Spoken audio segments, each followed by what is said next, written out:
அவர்கள் இங்கே கட்டமைக்க விரும்புவது இந்து ராஷ்டிரம் அல்ல, பார்ப்பன ராஷ்டிரம், பிராமண ராஷ்டிரம், சனாதன ராஜ்யம். சனாதனத்தை எதிர்க்கிறோம் என்பதற்காக ஆதரவு தெரிவிக்கிறார்கள்.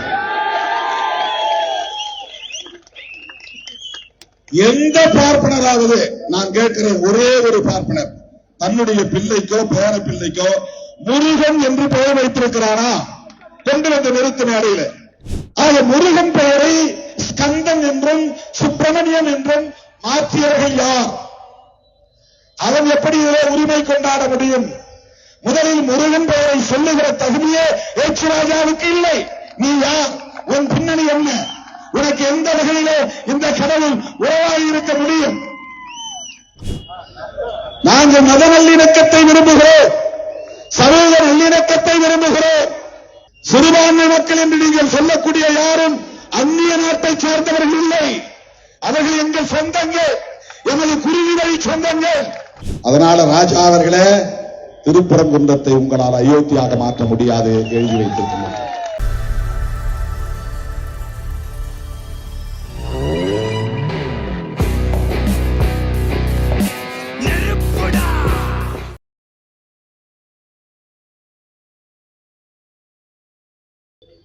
கண்ணுக்கு எட்டிய தூரம் வரையில் கடலென திரண்டிருக்கிற என் உயிரின் உயிரான விடுதலை சிறுத்தைகளே, உங்கள் அனைவருக்கும் என்னுடைய பணிவார்ந்த வணக்கத்தை தெரிவித்துக் கொள்கிறேன். பெயர்கள் விடுபட்டிருந்தால் தயவுகூர்ந்து பொறுத்தருள வேண்டுகிறேன்.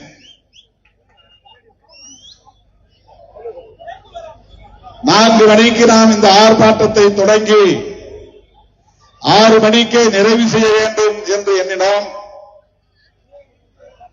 மணி இப்போது 6:45. நீங்கள் அனைவரும் பாதுகாப்பாக வீடு திரும்ப வேண்டும். கட்சியின் முன்னணி தலைவர்கள் பலரும் இங்கே உரையாற்ற வேண்டும் என்று நான் ஆசைப்பட்டாலும் நேரம் அதற்கு இடம் தரவில்லை.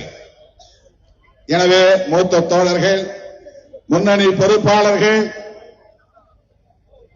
களத்தில் நின்று போராடி கொண்டிருக்கிற போராளிகள் தயவு கூர்ந்து பொறுத்தருள வேண்டும் என்று கேட்டுக் கொள்கிறேன். திருப்பரங்குன்றம் தீபம் தொடர்பான இந்த சிக்கல் குறித்து நாம் போராட்டம் நடத்துவோம் என்று அறிவிப்பு செய்தவுடன் சங்கிகளின் அடிவயிற்றில் புலி கரைத்து விட்டது. உடனே எதிர்வினையாற்றுகிறார்கள்.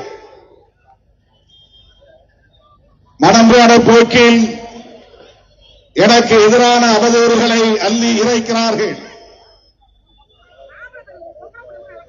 வேங்கவேல் பிரச்சனையில் திருமாவளவன் என்ன செய்தார்? திருப்பரங்குன்றம் வந்து ஏன் இவர் போராட துடிக்கிறார்? இவருக்கு என்ன தகுதி இருக்கிறது என்றெல்லாம் கேள்வி எழுப்புகிறார்கள். நான் இந்த மண்ணின் மைந்தன் என்பதே போதுமான தகுதி.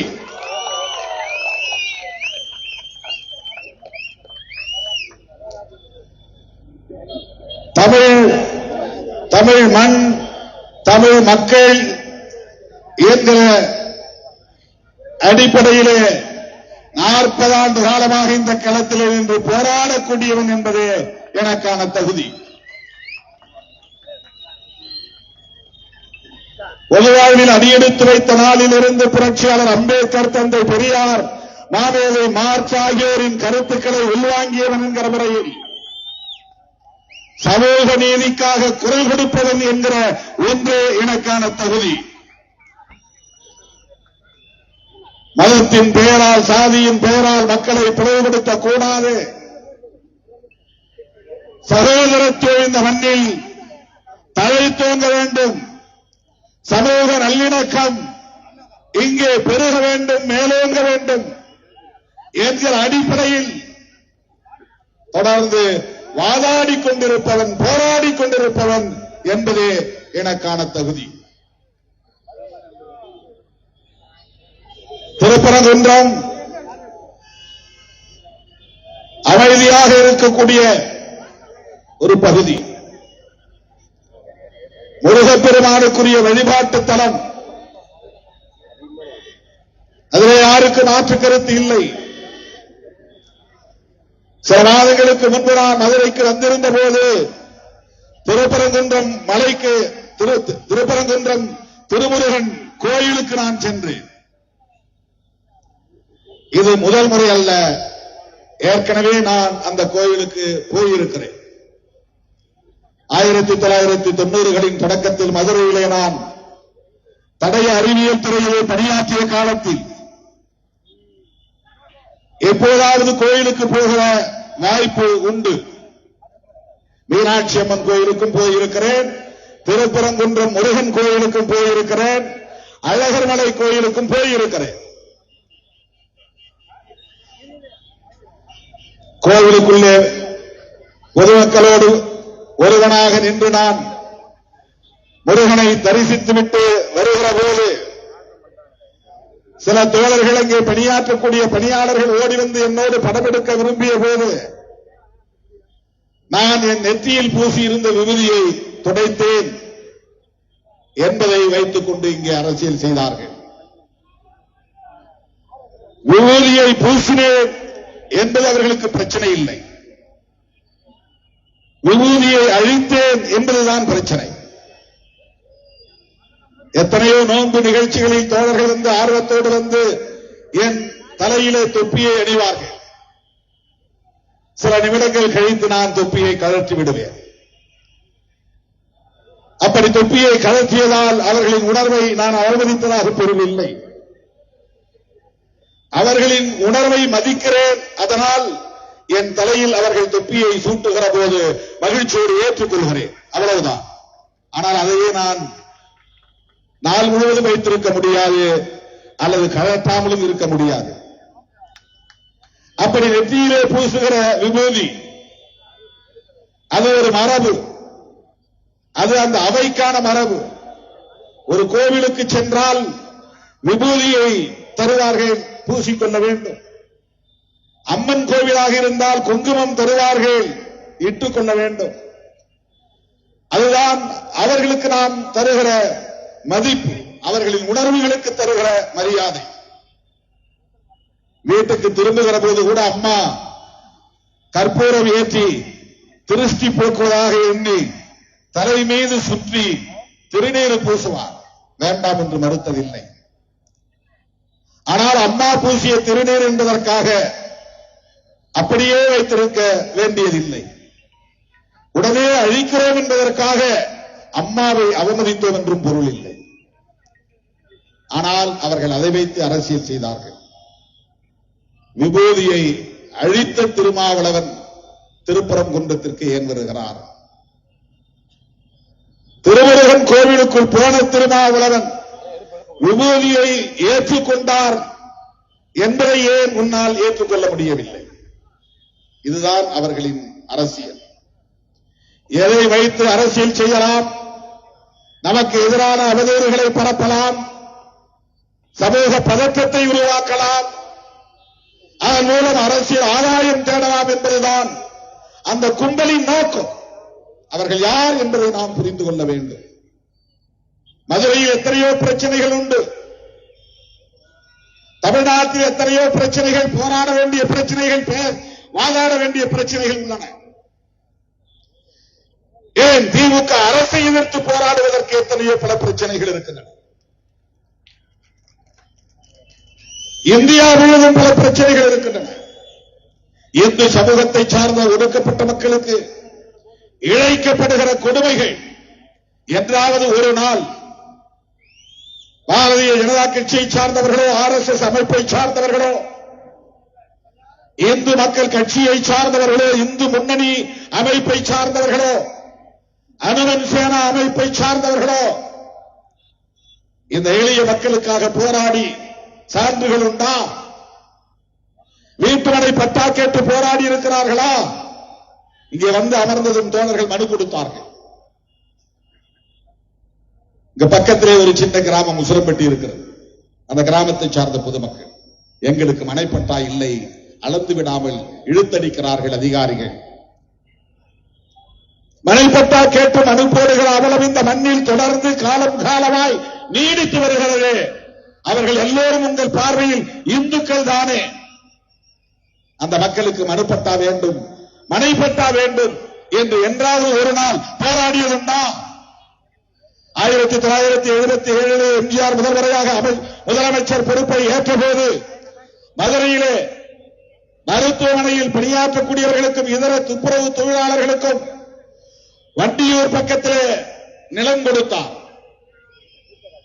தீர்த்தக்காடு அந்த இடத்தில் அந்த மக்களுக்கு அளந்து விடப்படவில்லை, பட்டா கொடுத்து விட்டார்கள்.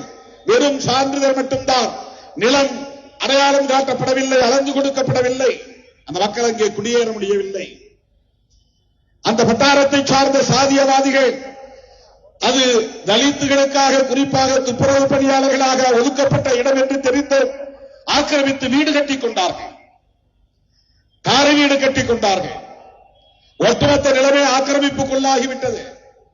என்றாவது ஒரு நாள் இந்த மதவெறியர்கள் நீங்களும் இந்துக்கள் தான், நாங்களும் இந்துக்கள் தான் என்று சொல்லிக் கொண்டு திரிகிற இந்த கும்பல் அந்த துப்புரவு தொழிலாளர்களுக்கு வரைப்பட்டா வேண்டும், அந்த நிலத்தை அளந்துவிட வேண்டும் என்று போராடியதுண்டா?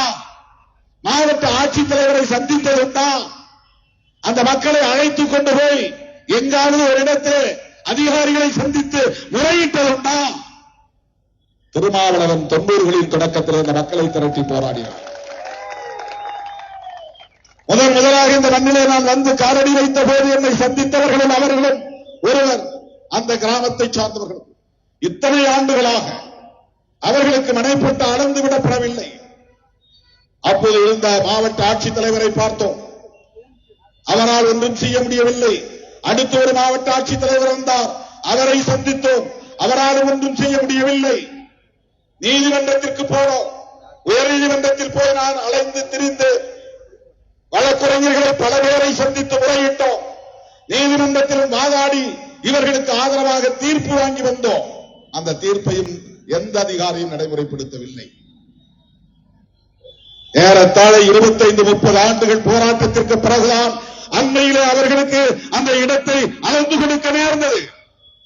அதுவும் எப்படி செய்தார்கள் என்றால், அந்த இடத்தை ஆக்கிரமிப்பு செய்தவர்களை கெஞ்சி கூத்தாடி அவர்களை நயந்து பேசி, உங்களுக்கு என்று நாங்கள் ஒத்தக்கடை பகுதியிலே ஒரு இடத்தை தேர்வு செய்திருக்கிறோம், அங்கே உங்களுக்கு வீடுகளை கட்டித் தருகிறோம் என்று அத்தனை பேருக்கு வீடுகளை கட்டி முடித்து ஒவ்வொருவராக கையை பிடித்து கெஞ்சி அழைத்துக் கொண்டு போய் அங்கே குடியேற்றி விட்டுத்தான் அந்த இடங்களை அப்புறப்படுத்தி, அந்த ஆக்கிரமிப்பை அப்புறப்படுத்தி தலித்துகளை அங்கே அமர வைத்தார்கள். இவ்வளவு பெரிய போராட்டத்தை நடத்திய இயக்கம் விடுதலை சிறுத்தைகள் கட்சி 4 நூற்றாண்டு காலம் போராட்டம் நடத்தியது. அந்த இடத்திற்கு போராட்டம் நடத்திய அந்த மக்கள் யார்? கிறிஸ்தவர்களா? இஸ்லாமியர்களா? அவர்கள் யார்? அந்நியர்களா? இந்துக்கள் தானே. அவர்களை பற்றி இன்றைக்காவது ஒரு நாள் உங்களுக்கு சிந்தனை ஏற்பட்டதுண்டா? கவலை ஏற்பட்டதுண்டா? இப்படி அடுக்கிக் கொண்டே போகலாம். மதுரை மாவட்டத்தில் எய்ம்ஸ் மருத்துவமனையை கட்டுவதாக உறுதியளித்து 10 ஆண்டுகளுக்கு மேல் கிடப்பில் போட்டிருக்கிறார்களே, திமுக தலைமையிலான கூட்டணி கட்சிகளும் தானே தொடர்ந்து போராடி இன்றைக்கு வேலை தொடங்கி இருக்கிறது. RSS, பாஜக உள்ளிட்ட சங் பரிவார் கும்பல் என்றைக்காவது ஒரு நாள் மதுரையில் அறிவிக்கப்பட்ட எய்ம்ஸ் கட்டிடத்தை உடனே கட்ட வேண்டும் என்று ஒரு நாள் போராடியதுண்டா? இந்துக்களுக்காகத்தானே நீங்கள் போராடுகிறீர்கள். மதுரையில் இந்துக்கள் இல்லையா? அந்த எய்ம்ஸ் மருத்துவமனையை கொண்டு வருவதற்கு ஏன் போராடவில்லை? ஓபிசி மக்களுக்கு இடஒதுக்கீடு எல்லா துறைகளிலும் நடைமுறைப்படுத்தப்படுகிறதா? நீ SC STக்கு கூட போராட வேண்டாம். இதர பிற்படுத்தப்பட்ட இந்துக்களுக்கு, சாதி இந்துக்களுக்கு என்ன போராட்டத்தை நடத்தியிருக்கிறார்? மருத்துவ துறையிலே அகில இந்திய ஒதுக்கீடு, ஆல் இந்தியா கோட்டா 15%. அந்த ஒதுக்கீட்டிலே SC STக்கு இடஒதுக்கீடு உண்டு, ஓபிசிக்கு இடஒதுக்கீடு இல்லை. அதை கண்டுபிடித்து அவர்களுக்கும் இடஒதுக்கீடு கொடுக்க வேண்டும் என்று போராடிய இயக்கம் விடுதலை சிறுத்தைகள் கட்சி. RSS போராடியதா? பிஜேபி போராடியதா? அனுமன் சேனா போராடியதா? இந்து மக்கள் கட்சி போராடியதா? எங்கள் இந்து சகோதரர்களுக்கு ஆல் இந்தியா கோட்டாவிலே இடஒதுக்கீடு வேண்டும் என்று போராடியதா? அடிப்படை வசதிகளுக்காக போராடி இருக்கிறார்களா? மருத்துவ வசதிக்காக போராடி இருக்கிறார்களா? தூய்மை பணியாளர்களின் பணி நிரந்தரத்திற்காக போராடி இருக்கிறார்களா?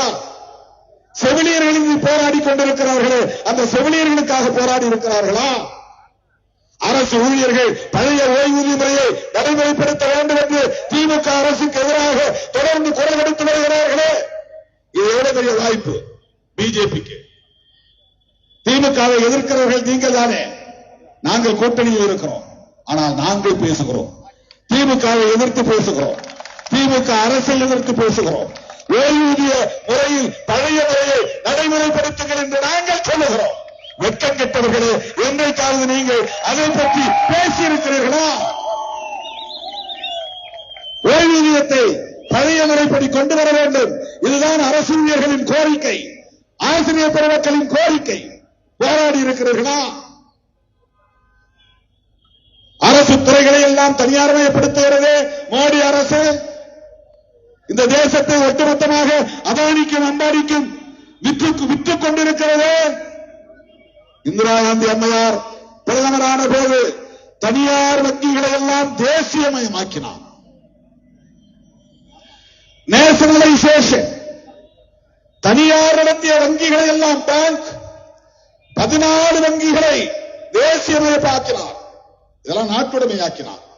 அரசாங்கத்துக்கு சொத்து இது. நீ என்ன தனியார் வங்கி வச்சு நடத்துற, லாபம் ஈட்டுகிறாய். தனியார் சொத்துக்களை எல்லாம் தேசியமயமாக்கியது காங்கிரஸ் அரசு. மோடி ஆட்சி பொறுப்பேற்ற நாளில் இருந்து அரசாங்க சொத்தை எல்லாம் அதானிக்கு விற்றுக் கொண்டிருக்கிறார்கள். இவர்கள் என்ன தேசியவாதம் பேசுகிறார்கள்? நாட்டு சொத்துக்களை எல்லாம் தனியாருக்கு விற்பனை செய்வதுதான் உங்கள் தேசியமயமாகலாம். என்ன நேஷனலைசேஷன்? அவ்வளவு பிரைவேட்டைசேஷன், தனியார் மயப்படுத்துதல், கார்பரேட் மயப்படுத்துதல். இதை என்றைக்காவது நீங்கள் எதிர்த்து பேசியிருக்கிறீர்களா? இந்த நாடு இந்துக்களின் நாடு என்று சொல்லுகிறீர்களே, இது அதானியின் நாடா இந்துக்களின் நாடா? பதில் சொல்லுவீர்களா? விமானத்துறைகள் அனைத்தும் இன்றைக்கு அதானியின் கையிலே, துறைமுகங்கள் அனைத்தும் அதானியின் கைகளிலே, பொதுத்துறைகள் அனைத்தும் அதானியின் கைகளிலே, அம்பானியின் கைகளிலே. தனி நபர்களுக்கு இந்த நாட்டு சொத்துக்கள் அனைத்தையும் படிப்படியாக விற்றுக் கொண்டே இருக்கிறார்கள். அனைத்தையும் தனியார்மயமாக்கிவிட்டு எப்படி இதை நீங்கள் தேசிய வாதத்தை பேச முடியும்? நீங்கள் நினைக்கிற இந்து தேசியத்தை உருவாக்க முடியும்? நீங்கள் விரும்புகிற இந்து தேசியத்தை கூட உங்களால் எப்படி உருவாக்க முடியும்? நாட்டு சொத்து இந்துக்களுக்கு உடமையாக இல்லை, அதானிக்கு உடமையாக இருக்கிறது. ஒரு தனிநபருக்கு அல்லது ஒரு சில குறிப்பிட்ட முதலாளிகளுக்கு உடமையாக்கப்படுகிறது. ஏர் இந்தியா விமானத்துறை முழுவதும் இப்போது டாட்டாவுக்கு விற்பனை செய்யப்பட்டிருக்கிறது. அரசு சொத்து. அரசு சொத்து என்றால் மக்கள் சொத்து. அரசு சொத்து என்றால் நாட்டு சொத்து. நாட்டு சொத்தை எல்லாம் தனியார் சொத்தாக்குகிற கும்பல் எங்கே இந்துக்களின் நலம் குறித்து பேசுகிறது? உயர்கல்வியில் இன்றைக்கு இந்துக்கள் எந்த அளவுக்கு வளர்ச்சியடைந்திருக்கிறார்கள்? தமிழ்நாட்டிலே வளர்ச்சியடைந்த கூடிய அளவுக்கு இதர மாநிலங்களிலே பிஜேபி வளர்ச்சி ஆட்சி இருக்கக்கூடிய மாநிலங்களிலே வளர்ச்சியடைந்திருக்கிறதா? உத்தரப்பிரதேசத்திலே பிஜேபி ஆளக்கூடிய மாநிலங்களிலே இவர்கள் என்ன ஆய்வு செய்து கொண்டிருக்கிறார்கள்? மாட்டு மூத்திரம் குடித்தால் உடல் நலம் பெறும், இதுதானே உங்கள் ஆராய்ச்சி. சாணத்தை உடுப்பி தின்றால் ஆயுள் நீடிக்கும், இதுதானே உங்கள் ஆராய்ச்சி. என்ன செய்து கிழித்திருக்கிறீர்கள்? இந்துக்களுக்காக என்ன செய்து கிழித்திருக்கிறீர்கள்? யாரை ஏய்க்க பார்க்கிறீர்கள்? RSS பாஜகவினரால் முஸ்லீம்களுக்கு ஆபத்து இல்லை, கிறிஸ்தவர்களுக்கு ஆபத்து இல்லை, அப்படி நாம் நினைத்துக் கொண்டிருக்கிறோம். அவர்களை எதிரிகளாக நிறுத்தி பெரும்பான்மைவாதம் பேசி ஆட்சியை தக்க வைத்து ஒட்டுமொத்த தேசத்தையும் முதலாளிகளுக்கு கார்பரேட் மயமாக்கி கொடுத்துவிட்டு இந்துக்களை ஓட்டாண்டிகளாக்கி வீதியிலே நிறுத்துவதுதான் பார்ப்பன கும்பலின் RSS கும்பலின் சதித்திட்டம். பாதிக்கப்பட போவது இந்துக்கள் தான். அண்ணாமலைக்கு மண்டையில் ஏதாவது இருந்தால்தானே எப்படி வந்தால் IPS படித்தார் என்று தெரியவில்லை. யாரை வைத்து அவர் IPS தேர்வு பெற்றார் என்று தெரியவில்லை. இந்துக்களுக்கு RSS கும்பலின் செயல் திட்டத்திற்கு துணை போகிற ஒவ்வொருவரும் இந்து சமூகத்திற்கு மிகப்பெரிய துரோகம் இழைக்கிறார் என்றுதான் அவர்கள் இங்கே கட்டமைக்க விரும்புவது இந்து ராஷ்டிரம் அல்ல, பார்ப்பன ராஷ்டிரம், பிராமண ராஷ்டிரம்.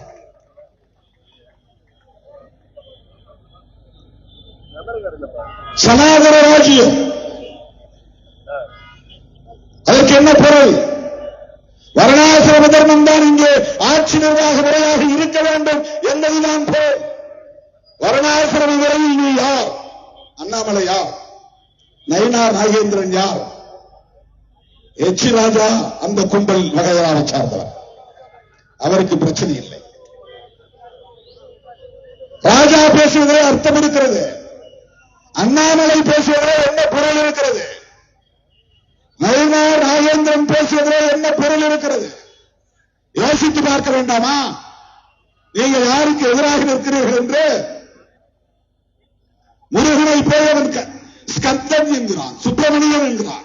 நான் கேட்கிறேன், அண்ணாமலையை கேட்கிறேன், நயினார் நாகேந்திரனை கேட்கிறேன். நயினார் நாகேந்திரன் தலைவரானது அண்ணாமலைக்கு பிடிக்கவில்லை. அதனால் அண்ணாமலை தனி ஆவர்த்தனம் செய்கிறார். நாள்தோறும் அவர் பத்திரிகையாளரை சந்தித்து பேட்டி கொடுக்கிறார். உன் கட்சிக்கு மாநில தலைவர் நயினார் நாகேந்திரன், உன் சீட்டை கிழிச்சாச்சு, உன் சீட்டு கிழிக்கப்பட்டு விட்டது, உன்னுடைய சீட்டு கிழிக்கப்பட்டு விட்டது, சாமியே சரணம் ஐயப்பா. அந்த முயற்சியில் எழுப்புகிற தோழர்கள் சனாதனத்தை எதிர்க்கிறோம் என்பதற்காக ஆதரவு தெரிவிக்கிறார்கள். எந்த பார்ப்பனராவது, நான் கேட்கிறேன், ஒரே ஒரு பார்ப்பனர் தன்னுடைய பிள்ளைக்கோ பேர பிள்ளைக்கோ முருகன் என்று பெயர் வைத்திருக்கிறானா? கொண்டு வந்த நிறுத்த மேடையில் நீ சொல்லுகிற அத்தனையும் நான் கேட்க விரும்புகிறேன். ஏன் நீ முருகன் என்று பெயர் வைக்க தயங்குகிறாய்? அண்ணாமலை இந்த கேள்வியை கேட்டு பதில் சொல்ல வேண்டும். நயினார் நாகேந்திரன் இந்த கேள்வியை பார்ப்பனர்களிடத்தில் கேட்டு பதில் சொல்ல வேண்டும். முருகன் என்று அவர்கள் ஒருபோதும் பெயர் வைக்க மாட்டார்கள். முருகன் மலை எப்படி ஸ்கந்தர் மலை என்றாக முடியும்? அவன் முருகனை ஸ்கந்தர்ங்கிறான். கந்தன் கூட கிடையாது. கந்தன் கூட தமிழாயிரம். ஸ்கந்தர் வடமொழி போட்டு ஸ்கந்தர்ங்கிறான். ஸ்கந்தர் அப்படின்னா என்ன அர்த்தம்னா, சுப்பிரமணியனுக்கு இன்னொரு பெயர் ஸ்கந்தர். சுப்பிரமணியன் யார்? அது வடமொழி பெயர். சுப்பிரமணியம் அப்படின்னு பேரு. சூன்னு முன்னால போட்டான்னா குமார், முன்னால சுகுமார் அப்படின்னு போட்டுவான். குமார்னு தமிழ் பெயர் இருக்கு. குமார்னா முருகனுக்கு இன்னொரு பெயர் குமார். குமரன் அப்படிங்கிறது சுருக்கம் தான் குமார். நாம குமரன் சொல்றது கொஞ்சம் அதிகமா இருக்கு, குமார்னு சுருக்கிட்டோம். குமரன் என்பது தமிழ் பெயர். அந்த பெயரை இவன் சுப்பிரமணியன் என்று மாற்றிவிட்டான். சுப்பிரமணியம், பிரம்மண்யம் என்றால் பிராமணர்களுக்கு தொண்டு செய்யக்கூடியவன், பிராமணர்களை பாதுகாக்கக்கூடியவன், பிராமணர்களுக்கு உரிய கடவுள். எப்படி தமிழ் கடவுள் உன்னை எப்படி சமஸ்கிருதம் பேசுறவன் எப்படி என்ன வகை உறவு? உனக்கு அவனுக்கு அவன் தமிழ் கடவுள், நீ சமஸ்கிருதத்தை தாய்மொழியாக கொண்டவன், உனக்கு அவனுக்கு என்ன உறவு? அந்த உறவை சொல். எப்படி முருகன் ஸ்கந்தனானாம்? எப்படி முருகன் சுப்பிரமணியனானாம்? ஏன் நீ முருகன் என்கிற பெயரை வைக்க கூச்சப்படுகிறாய், தயங்குகிறாய்? அதை ஏன் அவமதிப்பாக கருதுகிறாய்? இதுக்கு நயினார் நாகேந்திரனிடம் பதில் உண்டா? அண்ணாமலையிடம் பதில் உண்டா? அண்ணாமலைங்கிறது தமிழ் பெயர். அதை அருணாசலேஸ்வரன் மாற்றி விட்டான். அண்ணாமலைக்கு வடமொழிய பெயர் அருணாசலேஸ்வரர். அருண்னா சிவப்புன்னு அர்த்தம். சூரியனும் பொருள், சிவப்புன்னு பொருள். அசலம்னா மலை. அது வடமொழியில அசலம், தமிழ்ல மலை. அருணாசலேஸ்வரர். அருணா அசலேஸ்வரர் அருண் செம்மலைன்னு பேர் அதுக்கு பொருள். எந்த நேரமும் அங்க சூரியன் மறைய நேரத்துல அது சிவப்பு நிறத்தோடு காட்சியளிக்கக்கூடிய ஒரு மரம் மலை. அதுக்கு இன்னொரு அர்த்தம் என்ன சொல்றாங்கன்னா, பல லட்சம் ஆண்டுகளுக்கு முன்னால் அந்த இடத்திலே எரிமலை ஒன்று இருந்து வெடித்தது. அந்த எரிமலை வெடித்த காலத்தில் அது மெல்ல மெல்ல குளிர்ந்த போது அது சிவப்பாகவே நீண்ட காலம் தெரிந்தது. அதனால் அது செம்மலை என்று அழைக்கப்பட்டது. செம்மலை தான் பிற்காலத்தில் வடமொழியிலே அருணாசலம் என்று பெயர் மாறியது. அது வடமொழி பெயர். பெருவுடையார் கோவில்ங்கிறது எது? பெரிய கோயில். அதை என்ன மாத்திட்டான்? பிரகதீஸ்வரர் ஆலயம் மாத்திட்டான். கோயில ஆலயம் மாத்திரான். கோயில்ங்கிறது தமிழ் சொல். கோன்னா அரசன், இல்லைன்னா அவன் இருக்கிற இடம். இறை என்றாலும் அரசு, கோ என்றாலும் அரசு. இறைவன் தங்கி மந்திரிகளோடு உரையாடக்கூடிய இடம் தான் கோயில். அந்த காலத்துல அப்பதான் சட்டமன்றம் கிடையாது. கோயில்ல தான் மந்திரி மன்னனும் உட்கார்ந்து பேசுவான். அங்க 1000 கால் மண்டபம் இருக்கும். அங்கதான் ஆயுத கிடங்கு இருக்கும். அங்கதான் மந்திரிகளோடு உட்கார்ந்து பேசுவார்கள். அரசன் அமரும் இடம்தான் கோயில். இறை என்றாலும் அரசு, இறைவன் என்றால் அரசன். அவர்கள் இருக்கிற இடம்தான் கோயில். இவன் அது ஆலயம் மாத்தினான் வடமொழியில. ஆக முருகன் பெயரை ஸ்கந்தன் என்றும் சுப்பிரமணியம் என்றும் மாற்றியவர்கள் யார்? அவன் எப்படி இதிலே உரிமை கொண்டாட முடியும்? முதலில் முருகன் பெயரை சொல்லுகிற தகுதியே ஏச்சு ராஜாவுக்கு இல்லை. நீ யார்? உன் பின்னணி என்ன? உனக்கு எந்த வகையிலே இந்த கடவுள் உறவாகி இருக்க முடியும்? கிடையாது. உனக்கு வட இந்தியாவில் ஏதாவது கடவுள் இருக்கு போய் பார்.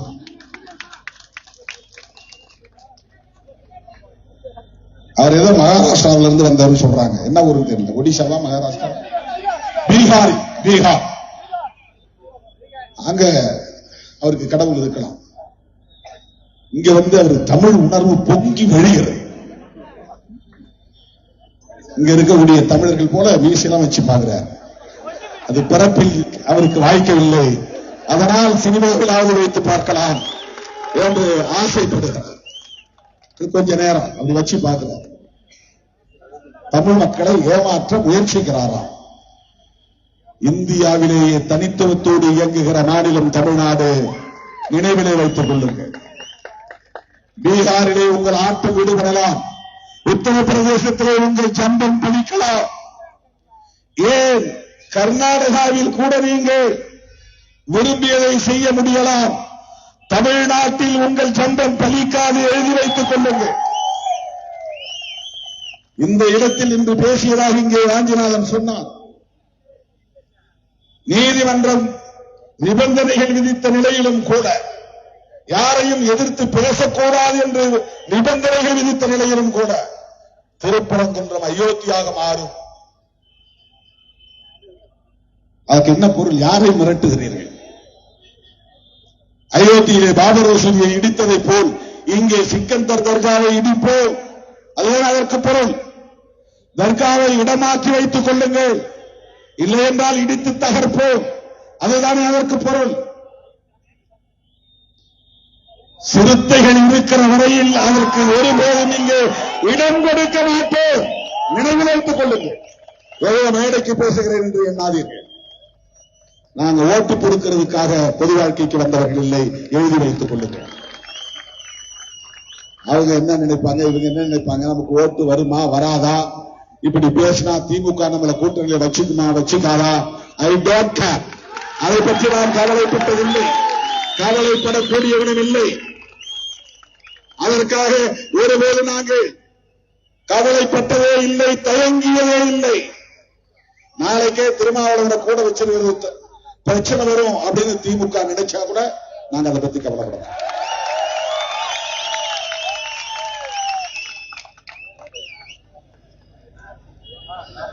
நாங்கள் மத நல்லிணக்கத்தை விரும்புகிறோம், சமூக நல்லிணக்கத்தை விரும்புகிறோம். சிறுபான்மை மக்கள் என்று நீங்கள் சொல்லக்கூடிய யாரும் அந்நிய நாட்டை சார்ந்தவர்கள் இல்லை. அவர்கள் எங்கள் சொந்தங்கள், எமது குருவி வழி சொந்தங்கள். இஸ்லாமியர்களாக இருந்தாலும் கிறிஸ்தவர்களாக இருந்தாலும் அவர்கள் அராபியாவில் இருந்து வந்தவர்கள் இல்லை, ஐரோப்பியாவில் இருந்து வந்தவர்கள் இல்லை. எங்கள் மூதாதையர்கள், முன்னோர்கள். அவர்களை நீ அந்நியர்களாக சித்தரிக்க முயற்சிக்கிறாய். அவர்களை நீ அச்சுறுத்த பார்க்கிறாய். அவர்களை எப்போதும் நீ பயத்திலே பீதியிலே வைத்திருக்க வேண்டும் என்று விரும்புகிறாய். அதற்கு எங்கள் சகோதரர்களை நீ பயன்படுத்துகிறாய். எங்கள் தம்பி பூரணச்சந்திரனின் உயிரை நீ குடித்திருக்கிறாய். அவன் இந்த மண்ணின் மைந்தன். அவனிடத்திலே நீ மதவெறியை தூண்டிவிட்டு அவன் இன்றைக்கு உயிரிழக்கும் நிலை ஏற்பட்டதற்கு யார் பொறுப்பு? இந்த சங்க பரிவார கும்பல் தான் பொறுப்பு. மொழிக்காக உயிர் இழந்தவர்கள் உண்டு, இனத்திற்காக தீக்குளித்தவர்கள் உண்டு, உலகத்தில் அப்படி நிகழ்ந்திருக்கின்றன. ஆனால்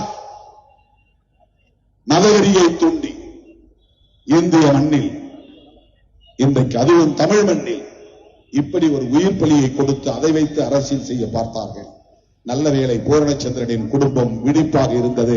இந்த இடம் நீங்க அரசியல் செய்கிற இடம் இல்லை, வெளியேறுங்கள் என்று விரட்டி இருக்கிறார். 2 நாட்களுக்கு முன்பு நான் வந்ததும் தோழரிடத்திலே சொன்னேன், பூரணச்சந்திரன் குடும்பத்தினரை சந்தித்து ஆறுதல் சொல்ல வேண்டும், வாய்ப்பு இருக்கிறதா என்று கேட்டேன். தோழர்கள் விசாரித்து விட்டு சொன்னார்கள், நாங்க பிஜேபி காரனையே வர வேணாம் சொல்லிட்டோம், அண்ணன் இப்ப வர வேண்டாம் என்று பதில் சொல்லியிருக்கிறார். அதனால ராஜா அவர்களே, திருப்பரங்குன்றத்தை உங்களால் அயோத்தியாக மாற்ற முடியாது, எழுதி வைத்திருக்கிறார். அது உத்தரப்பிரதேசத்தில். அங்கே மதம் சார்ந்த சிந்தனையாளர்கள் இருதரப்பிலும் இருந்தார்கள்.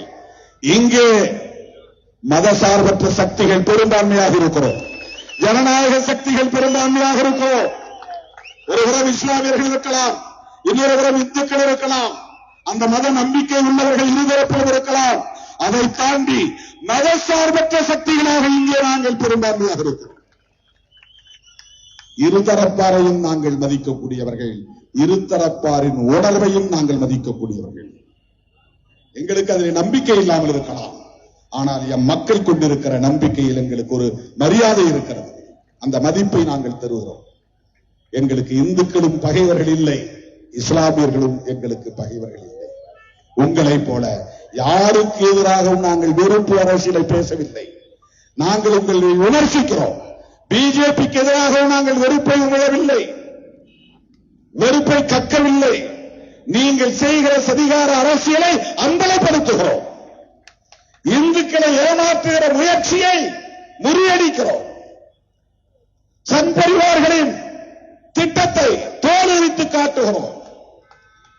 அவன் என்ன செய்யறான் தெரியுமா? இந்தியா முழுக்க கையில் ஆட்சி இருக்கிற காரணத்தினால் அதிகாரத்தை பயன்படுத்தி இந்தியா முழுவதும் எத்தனை மசூதிகள் இருக்கின்றன, அந்த மசூதிகளுக்கு எவ்வளவு சொத்துக்கள் இருக்கின்றன, வக்ஃப் வாரியத்தின் சொத்துக்கள் இந்தியா முழுவதும் எத்தனை லட்சம் கோடிகள், இந்தியா முழுவதும் எவ்வளவு தேவாலயங்கள் இருக்கின்றன, சர்ச்சுகள் இருக்கின்றன, அந்த சர்ச்சுகளுக்கான சொத்துக்கள் எவ்வளவு, தமிழ்நாட்டிலே எவ்வளவு, இந்தியா முழுவதும் எவ்வளவு, எத்தனை பள்ளிகள் இருக்கின்றன, எத்தனை கல்லூரிகள் இருக்கின்றன, எத்தனை மருத்துவமனைகள் இருக்கின்றன, எத்தனை நிறுவனங்கள் இவர்களுக்கு சொந்தமாக இருக்கின்றன. இதை கண்டுபிடிக்கிறான், இதை ஆய்வு செய்கிறான். இதை ஆய்வு செய்வதற்கென்றே ஒரு குழுவை போட்டு வைத்திருக்கிறான். RSS சங் பரிவார்கள் செய்கிற வேலை. சங் பரிவார்கள் என்றால் சங்குன்னா சங்கம், பரிவார்னா குடும்பம்.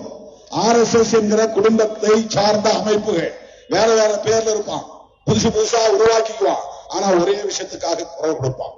அதான் சங் பரிவார் அமைப்பு. ஒருத்தர் ஹைகோர்ட்ல கேஸ் போட்டிருக்காங்க, ஒரு தம்பி, அவன் பேர் ராம ரவிக்குமார். அவன் நம்மள மாதிரி சாதாரணமா தெரிஞ்சுக்கிட்டு இருந்தவன் தான். இப்ப காவி சட்டை போட்டுக்கிட்டு தாடியை வளர்த்துக்கிட்டு மகாமுனி மாதிரி ஒரு வேஷத்தை காட்டுறான். அவன் ஒரு சாதாரண ஒரு தம்பி தான். அவன் இன்றைக்கு ஒரு அமைப்பு. அது 2 பேர் இந்த கட்சி தான், ஒருத்தர் அர்ஜுன் சம்பத், ஒருத்தர் ராம ரவிக்குமார். 2 பேரும் ஒன்னா உடைஞ்சிட்டாங்க. இப்ப இவன் ஒரு கட்சி, அவன் ஒரு கட்சி. அவன் கட்சி ஆள் கிடையாது, வெறுமனை அறிக்கை விடுவதுதான். அவங்கள வச்சு கேஸ் போட்டுக்கிறாங்க. அவங்க அந்த தம்பி போய் கேஸ் போடுறவங்க. அவருக்கு நாட்டில் எவ்வளவோ பிரச்சனைகள் இருக்கு, அதெல்லாம் அவருக்கு பிரச்சனை இல்லை. அந்த அளவைக்கல் சர்வேக்கல்ல போய் தீபம் ஏற்றுவதுதான் இந்துக்களுக்கு மிகப்பெரிய பிரச்சனை. அந்த தீபம் ஏற்றிவிட்டால் எல்லோருக்கும் கல்வி கிடைத்துவிடும், அதில் தீபம் ஏற்றிவிட்டால் எல்லோருக்கும் சோறு கிடைத்துவிடும், அங்கே தீபம் ஏற்றிவிட்டால் எல்லோருக்கும் மனைப்பட்டா கிடைத்துவிடும், அங்கே தீபம் ஏற்றிவிட்டால் எய்ம்ஸ் கல்லூரி உடனே வந்துவிடும், அங்கே தீபம் ஏற்றிவிட்டால் எல்லோருக்கும் எல்லா வசதிகளும் கிடைத்துவிடும். அவங்க சிந்தனை எப்படி இருக்கிறது பாருங்க. அந்த கல்லு சலவை, அது அளவைக்கல். அளவைக்கல்னா சர்வேக்கல். சர்வேக்கல்னா நாயக்கர் காலத்துல ஊன்றப்பட்ட கல். அதுக்கு பல ஆதாரங்கள் இருக்கின்றன. தீபம் ஏற்றுகிற வரலாறு உண்டா என்றால் உண்டு. அது எங்கே? மேலே மலை உச்சியிலே இருக்கிற பிள்ளையார் கோவில் பக்கம் இருக்கிற ஒரு தூண். 400 ஆண்டுகளாக அந்த தூணில் தீபம் ஏற்றுவது வாடிக்கை, யாரும் மறுக்கல. அந்த மலை உச்சியில் சமணர்கள் வழிபாட்டு தலம் இருக்கிறது, இஸ்லாமியர்களின் பள்ளிவாசல் இருக்கிறது, தர்கா வேற இருக்கிற. தர்கா வேற, பள்ளிவாசல் வேற. பள்ளிவாசல மசூதிங்கிறோம் தமிழ்ல, பள்ளிவாசல். தர்காங்கிறது அவர்கள முன்னோர் ஞானிகள், மார்க்க அறிஞர்கள் காலத்தை முன்னுணர்ந்து கணித்து சொல்லக்கூடியவர்கள் இறந்து போனால் அவர்களை அடக்கம் செய்கிற இடத்துக்கு பேர் தர்கா. அப்படி அடக்கம் செய்பவர்களை கூட வழிபாடு செய்யக்கூடாது என்பது இஸ்லாத்திலே ஒரு தரப்பாரின் நம்பிக்கை. சிலர் அப்படி வழிபாடு செய்யலாம், அது ஒன்றும் தவறில்லை என்று தர்கா கட்டி வழிபாடு செய்கிறார்கள். நாகூர் தர்கா நீங்க கேள்விப்பட்டிருப்பீங்க. எல்லா இந்து கோயிலுக்கும் போய் எங்களுக்கு ஒன்னும் ஆகல, நாகூர் தர்காவுக்கு போனா என் புள்ள நல்லா போச்சு, கை சரியா போச்சு, மனநலம் பாதிக்கப்பட்டிருந்தா அவனுக்கு நல்ல மனசு சரியா போச்சு, மூளை தெளிவாய் போச்சு, இப்படி சொல்றவங்கள நான் சின்ன பிள்ளைல கேட்டிருக்கேன். ஒரு நம்பிக்கை. அங்க போயிட்டு வந்தா அவன் கொஞ்சம் மென்டலி ரிட்டார்டா இருந்தா கூட அவன் நலம் பெற்று விடுவான், நலம் பெற்று விடுவான் என்கிற ஒரு நம்பிக்கை. அப்படி தர்கா வழிபாடு கூடாது, இஸ்லாத்திலே அப்படி ஒரு நம்பிக்கை இருக்கிறது. ஆக பள்ளிவாசல் இங்கே இருக்கிறது, திருப்பரங்குன்ற மலையில தர்கா இருக்கிறது, கீழே முருகன் கோவில் இருக்கிறது, மேலே விஸ்வநாதர் கோவில் இருக்கிறது, உச்சியிலே பிள்ளையார் கோவில் இருக்கிறது. இது இல்லாம சமணர் குகையும் இங்கே இருக்கிறது, சமணர் வழிபாட்டு தரம் இருக்கு. பலதரப்பட்ட மத நல்லிணக்கம் நிறைந்த ஒரு மலை திருப்பரங்குன்ற மலை. இவ்வளவு நாளா யாரும் சண்டை போட்டுக்கலையே. இஸ்லாமியரும் அங்கே போனார்கள், இந்துக்களும் அங்கே போனார்கள், சமணர்கள் இப்ப யாரும் பெரிய அளவில் இங்கே இல்ல. ஜெயின்ஸ் போறாங்களா இல்லையான்னு தெரியல, எவ்வளவு பேர் இருக்காங்க தெரியாது நமக்கு. ஆனா தொல்லியல் துறையின் கட்டுப்பாட்டிலே அதையெல்லாம் பாதுகாக்கப்படுகின்றன, பராமரிக்கப்படுகின்றன. அந்த மலையில் அதை சிக்கந்தர் மலைன்னு சொல்லக்கூடாது. யார் சொல்றது? சங்கிகள் சொல்லுகிறார்கள். சங்கிகள் எங்கெல்லாம் இருக்கிறார்கள்? நீதித்துறையிலும் இருக்கிறார்கள். அதுதான் பிரச்சனை. சங்கிகள் எங்கெல்லாம் இருக்கிறார்கள்? காவல்துறையிலும் இருக்கிறார்கள். காக்கி சட்டைக்குள்ள சங்கிகள் இருக்கிறார்கள். சங்கிகள் எங்கெல்லாம் இருக்கிறார்கள்? பேராசிரியர்களாகவும் துணைவேந்தர்களாகவும் இருக்கிறார்கள். சங்கிகள் எங்கெல்லாம் இருக்கிறார்கள்? உச்ச நீதிமன்றத்திலும் இருக்கிறார்கள், உயர் நீதிமன்றத்திலும் இருக்கிறார்கள், மதுரை கிளையிலும் இருக்கிறார்கள்.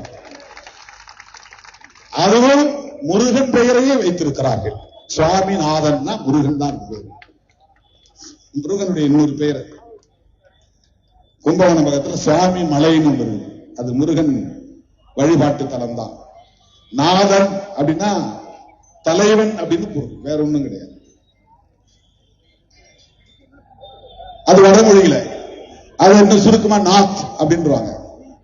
பிரேம்நாத், ராஜ்நாத், நாத்னா தலைவன் அப்படின்னு அர்த்தம். அதை நம்ம தமிழ் படுத்தும் போது நாதன் அப்படின்னு தமிழ் படுத்தும். வடமொழிக்காரன் சுவாமிநாத் அப்படின்னு வச்சிருப்பான், தமிழ் சாமிநாதன். அப்போ சுவாமிநாதன் வடிவத்திலும் சங்கி மதுரை மண்ணிலே உண்டு. அவங்க தீர்ப்பு எழுதுறாங்க. என்ன தீர்ப்பு? யாரும் மக்கள் எந்த பிரச்சனையும் பண்ணல. இஸ்லாமியர்களுக்கும் இந்துக்களுக்கும் திருப்பரங்குன்றத்தில் ஏதாவது மோதல் வெடித்ததா? ஏதாவது போராட்டம் நடந்ததா? ஏதாவது ரத்தக்களரி நடந்ததா? ஒண்ணுமே கிடையாது. ஒரு தம்பியை வச்சு வழக்கு போட வச்சு ஆள் செட் பண்ணி ஒரு தீர்ப்பு, உடனே நாள் குறித்து தீர்ப்பு. உடனே இந்த தீபக்கள் தான். அதுவும் அவர் நேரா போறார். எத்தனையோ பிரச்சனைகள் இங்கு நடக்கின்றன, அங்க இங்கு நேரா போனதில்லை. தலித் மக்களுக்கு எதிரான கொடுமைகள் நடக்கிற எந்த இடத்திலும், ஆணவ கொலைகள் நடக்கிற எந்த இடத்திலும் நீதிபதிகள் போய் நின்றதுண்டா? மாவட்ட ஆட்சித்தலைவர்கள் போய் பார்த்ததுண்டா? மாவட்ட காவல்துறை கண்காணிப்பாளர்கள் போய் பார்த்ததுண்டா? 15 நாளா ஒருத்தன் விவசாயி பாய்சன் குடிச்சு செத்துட்டான். யாரும் போய் பார்க்கல. அந்த கேஸ சோமோட்டாவா ஏன் நீதிபதி சுவாமிநாதன் எடுத்து வழக்கான கூடாது, ஒரு தீர்ப்பு தரக்கூடாது? தென்காசி பக்கத்துல அண்ணன் தம்பி 2 பேருக்கு சொந்தமான நிலம் ஒருத்தன் ஒரு விண்மில் காற்றாலை உருவாக்கக்கூடிய நிறுவனத்தில் வித்துட்டான். எனக்கு தெரியாம வித்துட்டான் என் சொந்தக்காரன், என் தம்பி. அதை நான் விடமாட்டேன், போய் தடுக்கிறான். இவன் வீட்டை இடிக்கிறான். அவன் அந்த இடத்திலே பாய்சன் அடிச்சு செத்து போறான். செத்து போனவன் ஒரு இந்து. சுவாமிநாதன் ஜி அவர்களே, சங்கி சுவாமிநாதன் ஜி அவர்களே, செத்து போன தம்பி ஒரு விவசாயி, அவர் ஒரு இந்து தானே. உங்களுக்கு ஈவு இல்லையா? இரக்கம் இல்லையா? கருணை இல்லையா? மனசாட்சி இல்லையா? அதை ஒரு வழக்காக நீங்கள் எடுத்து வழக்காட கூடாதா? தீர்ப்பு எழுத கூடாதா? 15 நாட்களாக அந்த பிணம் மார்ச்சோரியிலே கிடக்கிறது. நேற்று நான் கன்னியாகுமரி போகிற போது என் வழியை மறித்து, காரை மறித்து, கண்ணீர் ததும்ப அந்த கோரிக்கைகளை என்னிடத்திலே சொன்னார்கள். அவர்கள் பாதிக்கப்பட்ட மக்கள் தானே. அந்த இடத்திற்கு போகிற தெம்பு திராணி உங்களுக்கு உண்டா? இல்லை. சங்கிகள் பல வடிவங்களில் இருக்கிறார்கள். இதுதான் RSS வெற்றி. 1925ஆம் ஆண்டு நாக்பூரிலே தொடங்க பெற்ற இந்த இயக்கம் இன்றைக்கு 2025 100 ஆண்டு காணுகிறது. 100 ஆண்டு காணுகிற இந்த காலத்தில் அவர்கள் தொடர்ந்து ஆட்சி பீடத்தில் இருக்கிறார்கள். ஆட்சி பீடத்தில் இருக்கிற இந்த வாய்ப்பை பயன்படுத்தி அவர்களின் குருநாதர் யார்? ஹெட்கேவர். அவர்களின் குருநாதர், அவருடைய சீடர் யார்? கோல்வாக்கர். அவர் வரையறுத்த கொள்கை கோட்பாடுகள், கனவு திட்டங்கள் என்ன என்றால், இந்த தேசம் இந்துக்களின் தேசமாக பிரகடனப்படுத்தப்பட வேண்டும், இந்துக்களின் நாடாக பிரகடனப்படுத்தப்பட வேண்டும். புதிதாக அமையவிருக்கிற விடுதலை பெற்ற இந்தியாவில் வகுக்கப்படவிருக்கிற அரசமைப்பு சட்டத்தில் அரச மதம் இந்து மதமாக இருக்க வேண்டும். அதுதான் அவரின் கனவு. அவர் கனவிலே மண்ணல்லி போட்டவர் யார்? மாமனிதர் புரட்சியாளர் அம்பேத்கர். இன்றைக்கு RSS தேசிய தலைவராக இருக்கிற மோகன் பகவத் ஒன்றை சொல்லி இருக்கிறார். இந்திய அரசமைப்பு சட்டத்தில் 1976 மிசாலுக்கு பிறகுதான் மதச்சார்பின்மை என்பது புகுத்தப்பட்டது. இதுதான் பிரச்சனை. பிரச்சனையின் மையமே இதுதான். RSS ராஷ்டிரிய சுயசேவக் சங் இந்த அமைப்பு பிராமணர்களால் உருவாக்கப்பட்ட பிராமணர்களுக்கான இயக்கம். அது இந்துக்களுக்காக உருவாக்கப்பட்ட அமைப்பு இல்லை. முதலில் அந்த அடிப்படையை புரிந்து கொள்ள வேண்டும். அண்ணாமலையே, நயினார் நாகேந்திரன் ஆகிய தோழர்களே, நீங்கள் புரிந்து கொள்ள வேண்டும். அக்கா தமிழிசை அவர்களே, நீங்கள் புரிந்து கொள்ள வேண்டும். அண்ணன் பெண்ணார் அவர்களே, என்ன காரியத்தை செய்து கொண்டிருக்கிறீர்கள் என்பதை நீங்கள் புரிந்து கொள்ள வேண்டும். புரட்சியாளர் அம்பேத்கர் அவர்களை நீங்கள் ஏற்றுக்கொண்டதாக சொல்லி நடிக்கிறீர்களே, உங்கள் தலைவர் மோடி போய் அம்பேத்கரின் காலடியை தொட்டு வணங்குவதாக நாடகம் ஆடுகிறீர்களே, அம்பேத்கர் ஜெயந்தி கொண்டாடுகிறீர்களே, இதெல்லாம் உங்கள் மனத்தை தொட்டு சொல்லுங்கள், உள்ளத்தை தொட்டு சொல்லுங்கள், மனசாட்சியோடு சொல்லுங்கள். உண்மையா இது? அவர் மீது உங்களுக்கு நம்பிக்கை உண்டா? மதிப்பு உண்டா? அவரை ஏற்றுக்கொண்டவர்களா நீங்கள்? அப்படி என்றால் அவர் கண்ட கனவை நனவாக்குவதற்கல்லவா நீங்கள் போராட வேண்டும். அவர் என்ன விரும்பினார்? இந்த தேசம் மதசார்பற்ற ஒரு தேசமாக இருக்க வேண்டும். இந்த அரசு மதசார்பற்ற அரசாக இருக்க வேண்டும். இந்த மண்ணில் எந்த மதத்தையும் யாரும் பின்பற்றலாம், எத்தனை மதங்களும் இங்கே வாழலாம். அந்த மதங்களை சார்ந்த மக்கள் அத்தனை பேரும் சகோதரத்துவத்தோடு வாழ வேண்டும். இதுதானே அம்பேத்கர் கண்ட கனவு. சுதந்திரம், சமத்துவம், சகோதரத்துவம் கொண்ட ஒரு ஜனநாயக குடியரசை, மதசார்பற்ற குடியரசை, ஒரு சோசலிச குடியரசை நிறுவ அதிகாரிய புரட்சியாளர் அம்பேத்கர் கண்ட கனவு. உங்கள் மனசாட்சியை தொட்டு சொல்லுங்கள். எல் முருகன் அவர்களே, நீங்கள் அம்பேத்கரையும் தலைவராகத்தானே கொண்டிருப்பதாக சொல்லுகிறீர்கள். எவ்வளவு பெரிய ஏமாற்று நடவடிக்கை! நீங்கள் சார்ந்த சமூகத்தை ஒட்டுமொத்தமாக ஏமாற்றி நீங்கள் ஒருவர் பிழைப்பதற்காக அம்பேத்கர் பெயரை பயன்படுத்துகிறீர்களே, இது உங்களுக்கு மனசாட்சியை உறுத்தாதா? உங்களுக்கு மனசாட்சியை உறுத்தாதா? அம்பேத்கர் வழியில் தான் நீங்கள் நடக்கிறீர்களா? மதச்சார்பின்மை என்பது அம்பேத்கர் கோட்பாடா, கோல்வாக்கர் கோட்பாடா? நீங்கள் யாருடைய கோட்பாட்டை ஏற்றுக்கொண்டிருக்கிறீர்கள்? கோல்வாக்கருடைய கோட்பாடும் அம்பேத்கர் கோட்பாடும் ஒன்றா? ஒரு தம்பி கேட்கிறார், அவர் என்ன அண்ணன் சொல்றதுனால இப்ப தம்பின்னு சொல்றேன். ஒரு தம்பி சொல்கிறார், பெரியாரையும் அம்பேத்கரையும் ஒரே நேர்கோட்டில் வைக்க முடியுமா? நீ பெரியார் புராணம் பாடுகிறாய், அதனால் நான் பெரிய புராணம் பாடுவேன். பிராமண கடற்பாறை கொண்டு திராவிட கோட்டையை இடிப்பேன். அந்த தம்பிக்கு நான் சொல்லுகிறேன், நீங்கள் வெளிப்படையாக வந்து விட்டீர்கள். பூனைக்குட்டி வெளியே வந்து விட்டார். இவ்வளவு காலம் நாங்கள் நம்பிக்கொண்டிருந்தோம் நீங்கள் தமிழ் தேசியம் தான் பேசுகிறீர்கள் என்று. இப்போதுதான் தெரிகிறது நீங்கள் இந்து தேசியம் தான் பேசுகிறீர்கள் என்று. நீங்கள் இந்து தேசியம் கூட பேசவில்லை, பிராமண தேசியம் பேசுகிறீர்கள், கோல்வாக்கர் தேசியம் பேசுகிறீர்கள். எவ்வளவு பெரிய ஒரு ஏமாற்று நடவடிக்கை இது! எது தமிழ் தேசியம்? பெரியாரை இழிவுபடுத்துவதும் பெரியாரின் அரசியலை தகர்ப்பதுமா தமிழ் தேசியம்? ரெண்டு பேரு தங்களை தாங்களே அடையாளப்படுத்திக் கொண்டார்கள். தமிழ்நாட்டு மக்கள் விழிப்பாக இருக்க வேண்டும். ஒரு தம்பி இப்ப புதுசா கட்சியை தொடங்கிய தம்பி, அவருக்கு ஒரே ஒரு அஜெண்டா தான், ஒரே கட்சி ஒரே அஜெண்டா. அவருக்கு என்ன அப்படின்னா ஒரே அஜெண்டா தான், திமுக ஒரு தீய சக்தி, திமுக ஒரு தீய சக்தி, திமுக ஒரு தீய சக்தி.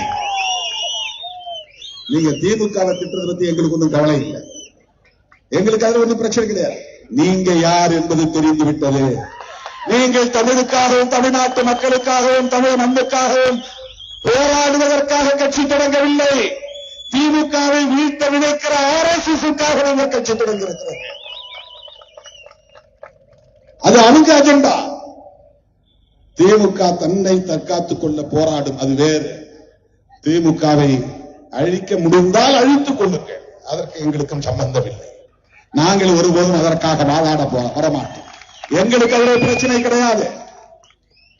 எங்களுக்கு ஒரு கொள்கை இருக்கிறது, அந்த கொள்கையை நாங்கள் உயர்த்தி பிடிப்பதற்கு எங்களுக்கு சில தோழமை சக்திகள் இந்த களத்திலே உண்டு.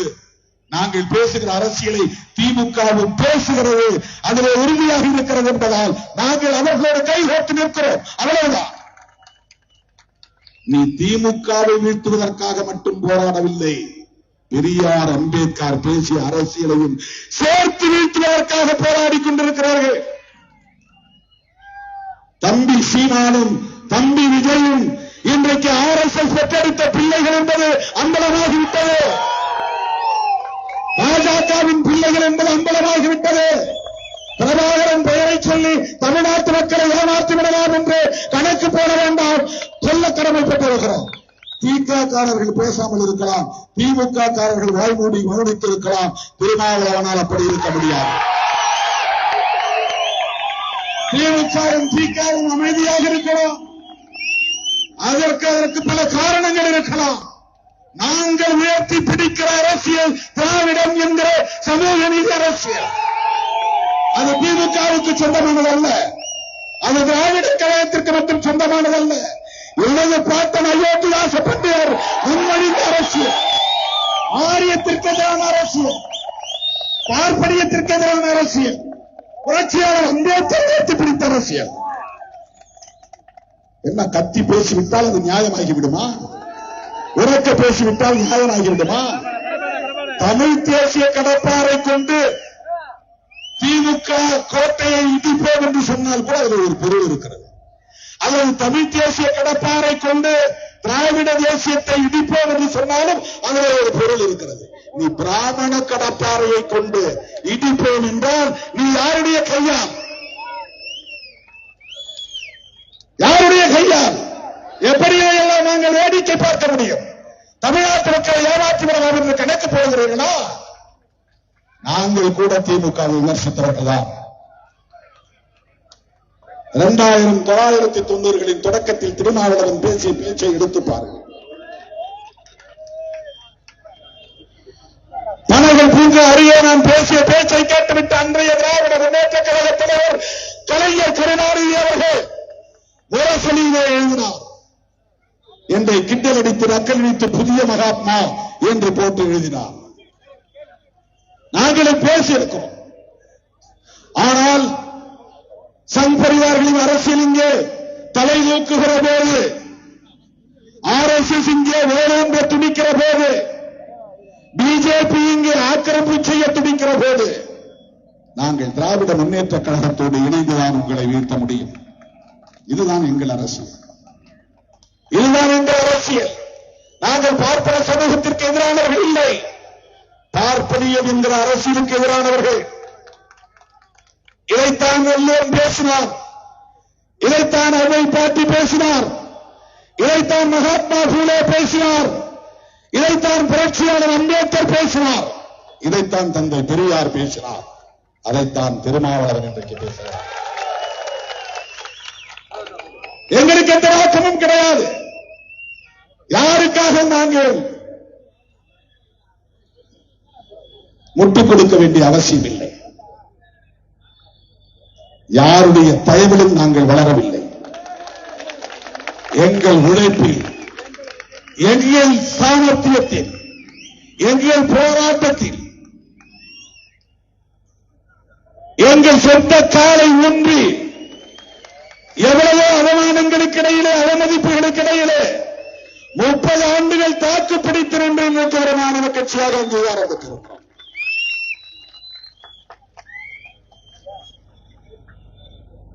ஒரு கூட்டணியிலே ஒரு கட்சி இடம்பெறுவது என்பது வெறும் சாதி பேனர் வச்சுலாம் இணைக்க முடியாது. இல்லை, எந்த பின்புலமும் கிடையாது, பொருளாதார பின்புலம் கிடையாது, ஊடக பின்புலம் கிடையாது. என் தாத்தாவோ அப்பாவோ யாரும் அரசியலில் பெரும் பதவி வகித்தவர்கள் கிடையாது. சாதாரணமாக ஆடு மாடு மேய்ப்பவனின் பிள்ளையாக பிறந்தவன் திருமாவளவன். கையளவு நிலம் இல்லாதவனுக்கு பிறந்தவன் திருமாவளவன். மாற்று உடைக்கு வழியில்லாத குடும்பத்திலே பிறந்தவன் திருமாவளவன். ஆண்டுதோறும் புதிய புத்தகம் வாங்குவதற்கு கூட வழி இல்லாமல் கிழிந்த புத்தகத்தை தேடி பார்த்து படித்தவன் திருமாவளவன். இன்றைக்கு தாக்கு பிடித்து தமிழக அரசியலில் தவிர்க்க முடியாத ஒரு சக்தியாக தலைவர் இருக்கிறோம் என்று சொன்னால், எவனுக்காக நாங்கள் தலைகுனிய வேண்டிய தேவையில்லை. எந்த தயவும் எங்களுக்கு யாருடைய தயவும் தேவையில்லை.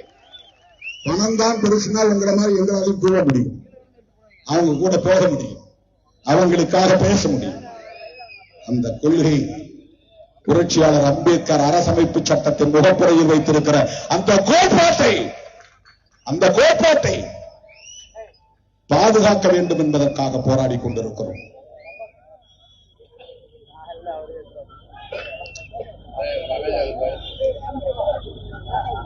கீழே குவார்டர், அடுத்து செமி, குவார்டர் ஃபைனல்லையும் பங்கேற்க மாட்டார், செமி ஃபைனலையும் பங்கேற்க மாட்டார். நேரா நேஷனல் ஃபைனல்ல போய் ஒரே அடியில் ஜெயிச்சிருவாராம் தம்பி விஜய். ஒரே ஸ்டோக்கில் ஆப்ஷன் வந்துருவாராம். கீழே யாரோடையும் சண்டை போட மாட்டார், யாரோடையும் சண்டை போட மாட்டார். அவர் யாருடைய ஃபைட்டிங் கிடையாது. குவார்டர்ல பங்கேற்க மாட்டார், செமியில பங்கேற்க மாட்டார், நேரா ஃபைனல் தான். அதே அரசியல் அறியாமைதான். அப்படியெல்லாம் யாரும் வர முடியாது. யாரும் அவரை உசுப்படுத்திக்கிட்டே இருக்கிறாங்க, ஸ்குரு கொடுத்துட்டே இருக்கிறாங்க, ஏத்தி விட்டுக்கிட்டே இருக்கிறாங்க. உனக்கு எங்க போனாலும் ஒரே கூட்டம். திருமாவளவனுக்கு பதவி ஆசை முக்கியமாக இருந்திருந்தால், ஒரு நடிகர், ஒரு ஹீரோ, அவருக்கு எதிர்காலம் இருக்கிறது, அவர் பின்னால் போகலாம் என்று போயிருப்பான் திருமாவளவன். அப்படி அல்ல. எங்களுக்கு 2 சீட்டா 4 சீட்டா என்பது முக்கியம் இல்லை. நாங்கள் ஏற்றுக்கொண்ட கொள்கை கோட்பாடுதான் முக்கியமானது. நாங்கள் ஏற்றுக்கொண்ட கொள்கை கோட்பாடு.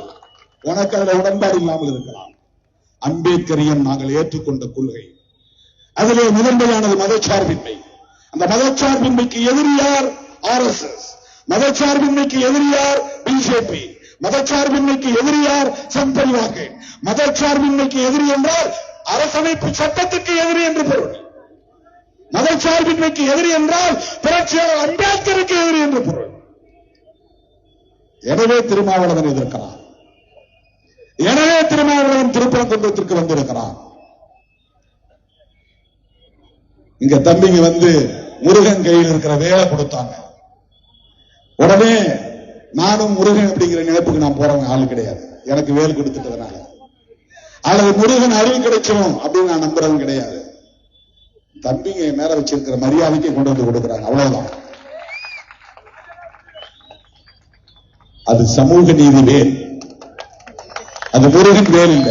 அவங்க கொடுத்த வேல் சமூக நீதி வேல். இந்த வேலாயுதத்தை கொண்டு சமூக நீதியை பாதுகாப்போம். அதுதான் இந்த மேடையில் நாங்கள் எடுத்துக் கொள்கிற உறுதி.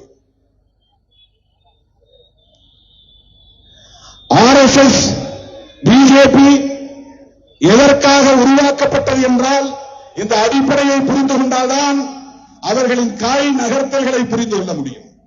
ஏன் அவர்கள் அடிப்படை பிரச்சனைகளை பேசவில்லை, சாதிய உறவுகளை பேசவில்லை, ஒடுக்கப்பட்ட மக்களின் வாழ்வாதார உரிமைகள் குறித்து பேசவில்லை, கல்வி தொடர்பான பிரச்சனைகளை பேசவில்லை, தொழில் வர்த்தகம் தொடர்பான பிரச்சனைகளை பேசவில்லை.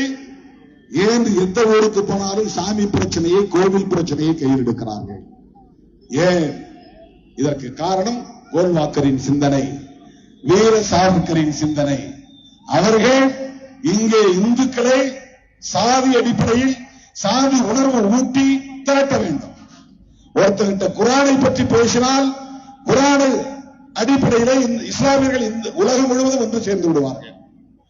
பைபிளை பற்றி பேசினால் கிறிஸ்தவர்கள் உலகம் முழுவதும் பைபிளின் அடிப்படையில் ஒன்று சேருவார்கள். ஆனா இந்துக்களை எந்த வேதத்தை சொல்லி நீ ஒன்று சேர்க்க முடியும்? சேர்க்க முடியாது. அவங்க சொல்ற ஒரே வேதம் பகவத்கீதை தான். பகவத்கீதையை சைவம் ஏற்றுக்கொண்டதா என்றால் ஏற்றுக்கொள்ளவில்லை. வைணவம் தான் ஏற்றுக்கொண்டது. இந்து மதம் என்று ஒன்று இல்லை. சைவம் தனியே இருந்தது, வைணவம் தனியே இருந்தது, சாத்தம் சக்தி வழிபாடு தனியே இருந்தது, கௌமாரம் குமார வழிபாடு தனியே இருந்தது, கானவத்தியம் கணவன் வழிபாடு தனியே இருந்தது, சைரம் சூரிய வழிபாடு தனியே இருந்தது.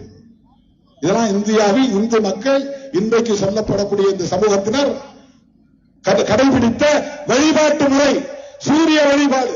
அதுக்கு பேர் சௌரம். சௌராஷ்டிரம் அதுல வரக்கூடிய சௌரம். சாத்தம் அப்படின்னா சக்தியை வழிபடுவது. கௌமாரம் என்றால் முருகனை வழிபடுகிறது. கானபத்தியம் கணபதி, அது விநாயகரை வழிபடுவது. அதுக்குள்ள பௌத்த கருத்து வேற, அந்த பௌத்த பார்வை வேற. அதுக்குள்ள இப்ப நான் போக விரும்பல. அது தனி அரசியல், அது தனி அரசியல். அதுக்குள்ள நான் போக விரும்பல. இன்னைக்கு இந்துக்கள் பின்பற்றக்கூடிய எல்லா லட்சணைகளும், கொடியும் காவியும், அவர்கள் பின்பற்றக்கூடிய பண்டிகை முறைகளும் ஒரு காலத்தில் பௌத்த பண்டிகைகளாக இருந்தன, பௌத்த லட்சணைகளாக இருந்தன. பௌத்த துறவிகள் பின்பற்றியதுதான் காவி உடைய. அதை இன்றைக்கு இந்து மயமாகிவிட்டது. அது வேறு. ஆகவே அடிப்படை ஒன்றை சொல்லி நான் முடிக்க விரும்புகிறேன். மதச்சார்பின்மை என்பதுதான் அவர்களின் தொண்டையில் குத்திய முள். தொண்டையில போய் விழுங்கவும் முடியல, துப்பவும் முடியல. அம்பேத்கரை எதிர்க்கவும் முடியல, அம்பேத்கரை ஏற்கவும் முடியல. அம்பேத்கர் தான் இன்றைக்கு இந்திய அரசியலின் மைய பொருளாக இருக்கிறார். அதை வெளிப்படையாக அவர்களால் பேச முடியாது. 30-35 கோடி மக்கள் எதிராக திரும்பி விடுவார்கள். அதனால் அம்பேத்கருக்கு நினைவிடம், அம்பேத்கருக்கு சிலை, அம்பேத்கருக்கு சமாதி, அம்பேத்கருக்கு கொண்டாட்டம், இதெல்லாம் செய்து கொண்டு அரசமைப்பு சட்டத்தை டைலூட் செய்கிறார்கள், நேர்த்து போக செய்கிறார்கள். என்ன செய்கிறார்கள்? குடியுரிமை திருத்த சட்டம் அரசமைப்பு சட்டத்திற்கு எதிரானது, அது முஸ்லிம்களுக்கு எதிரானது என்று பலரும் கருதுகிறார்கள். இல்லை. வக்ஃப் திருத்த சட்டம் அது முஸ்லிம்களின் மீது தொடுக்கப்படுகிற தாக்குதலாக இருந்தாலும் அது அரசமைப்பு சட்டத்திற்கு எதிரானது. ஜம்மு காஷ்மீருக்கான சிறப்பு அந்தஸ்து ஒழிப்பு சட்டம், ஜம்மு காஷ்மீரை யூனியன் பிரதேசங்களாக உடைத்த சட்டம். அது முஸ்லிம்களுக்கு எதிரானது என்று தோன்றும், ஆனால் அது அரசமைப்பு சட்டத்திற்கு எதிரானது. முத்தலாக் சட்டம் அது முஸ்லிம்களுக்கு எதிரானதாக தோன்றும், ஆனால் அது அரசமைப்பு சட்டத்திற்கு எதிரானது. ஏன் திருமாவளவன் எல்லாவற்றிலும் மூக்கல் வைக்கிறான்? முஸ்லிம்களோட நெருங்கிய தொடர்பு இருக்கிறான். முஸ்லிம்கள் பிரியாணி தருகிறார்கள். அட மூடர்களே, நான் பிரியாணியை சாப்பிட மாட்டேன் 30 ஆண்டுகளாக. அது எவனுக்கும் தெரியாது. எவனும் படிக்கிறது இல்ல, டிவி பாக்குறது இல்ல, வாய்க்கு வந்ததை பேசுறது. வேங்க வயல்ல என்ன செஞ்சாங்கிறான். 3வது நாள் போராட்டம் நடத்துறவன் திருமாவளவன் 5000 பேரை திரட்டி. அடுத்த 2 வாரம் கழிச்சு நாடு முழுவதும் போராட்டம் நடத்தின இயக்கம் விடுதலை சிறுத்தைகள் கட்சி. விடுதலை சிறுத்தைகள் கட்சி கொடுத்த அழுத்தத்தின் அடிப்படையில் தான் சாதாரண போலீஸ் இருந்த வழக்கு சிபிசிஐடிக்கு மாற்றப்பட்டது. சிபிசிஐடிக்கு மாற்றப்பட்டதற்கு விடுதலை சிறுத்தைகள் கொடுத்த அழுத்தத்தான் காரணம். கடைசியில் அது எப்படி ரிசல்ட் வந்ததுங்கிறது வேற, அதுக்கு என்ன காரணம் நமக்கு தெரியவில்லை. ஆனால் பிஜேபி அதற்காக போராடியதா? அதிமுக அதற்காக போராடியதா? சங்பரிவார அமைப்புகள் போராடியதா? மனித கழிவு கலந்த குடிநீரை குடித்த மக்கள் கிறிஸ்தவர்களா, முஸ்லீம்களா? அவர்கள் இந்துக்கள் தானே. சங்பரிவார் கும்பலே, நீங்கள் ஏன் வேங்கையில் போகவில்லை? நீங்கள் ஏன் வேங்கைகளுக்காக போராடவில்லை? அண்ணாமலை வேங்கைகளுக்காக போராடினாரா? நான் கேட்கிறேன். மோகன் பகவத் வேங்கைகளுக்காக பேசினாரா? அமித்ஷா வேங்கைகளுக்கு போனாரா? பிரதமர் மோடி வேங்கை மக்களின் பிரச்சனையை செவிமடுத்தாரா? அவர்களும் இந்துக்கள் தானே. திருமாவளவன் போராடியதால் தான் காவல்துறை அதிலே கவனம் செலுத்தியது. திருமாவளவன் போராடியதால் தான் சாதாரண போலீஸ் விசாரணை சிபிசிஐடி விசாரணையாக மாறியது. தொடர்ந்து வேங்கையின் பிரச்சனையிலே கவனம் செலுத்திய இயக்கம். இவனுக்கு என்ன புத்தியில சொல்றாங்கன்னா, சாதி புத்தியில சொல்றான். பாதிக்கப்பட்டவர்கள் தலித்துகள், திருமாவளவன் தலித்து, நீ அந்த தலித் மக்களுக்காக போராடினாயா அப்படின்னு கேள்வி எழுப்புறான். அப்படின்னா அதுக்கு என்ன பொருள்? எஸ்சி மக்கள் பிரச்சனையில நாங்க பேச மாட்டோம், அதை நீ தான் பேச வேண்டும். இதுதான் தான் சாதி புத்தி என்று பொருள். இதுதான் சாதி புத்தி, கீழ்த்தரமான அற்ப புத்தி. நீயும் அல்லவா போராடி இருக்க வேண்டும். அவர்கள் இந்த மண்ணின் மைந்தர்கள் தானே, உனக்கும் பொறுப்பு இருக்கிறது தானே. உன் கட்சிக்கும் அவர்கள் வாக்களிக்கத்தானே செய்கிறார்கள். திமுகவை எதிர்ப்பதற்கு இதைவிட வேறு என்ன உங்களுக்கு அரிய வாய்ப்பு? இது தலித்துகளுக்கு எதிரான கட்சி என்று நீங்கள் உரத்து பேச வேண்டியதுதானே. ஏன் அதிமுக பேசவில்லை? ஏன் எடப்பாடி பழனிசாமி இங்கே போகவில்லை? ஏன் பாஜக தலைவர்கள் போகவில்லை? ஏன் இந்த அனுமன் சேனா, இந்து சேனா, இந்து மக்கள் கட்சி, இந்து முன்னணி அங்கே போகவில்லை? இதை விட வேற என்ன உங்களுக்கு வாய்ப்பு வேண்டும்? நான் தான் கூட்டணியில் இருக்கிறேன், பேச முடியல, சரி வாய் மூடிட்டு இருக்கிறேன். உனக்கு அல்வா மாதிரியாச்சே, கையில் எடுத்துக்கலாமே, தூக்கிக்கலாமே, தினமும் போராடலாமே. தலித் விரோத கட்சி திமுக, தலித் விரோத கட்சி திமுக, வேங்கரையர் மக்களுக்கு அநீதி பேச வேண்டியது தானே. எனக்கு ஒரு சந்தோஷமா இருக்குல்ல. சரி, நம்மளால குரல் கொடுக்க முடியல, அவங்களாவது குரல் கொடுக்கறாங்க. ஒன்னால் அது செய்ய முடியாது. ஏனென்றால் நீ சாதியவாதி, சாதிய புத்தி உள்ளவன். தலித்துகளுக்கு எவ்வளவு கொடுமை இழைக்கப்பட்டாலும் அவன் இந்துவாக இருந்து உனக்கு ஓட்டு போட வேண்டும் என்றுதான் நினைப்பாயே தவிர, அவன் ஒடுக்கப்பட்டவன், அவனுக்கு நீதி வேண்டும் என்று ஒருபோதும் முன்னால் குரல் கொடுக்க முடியாது.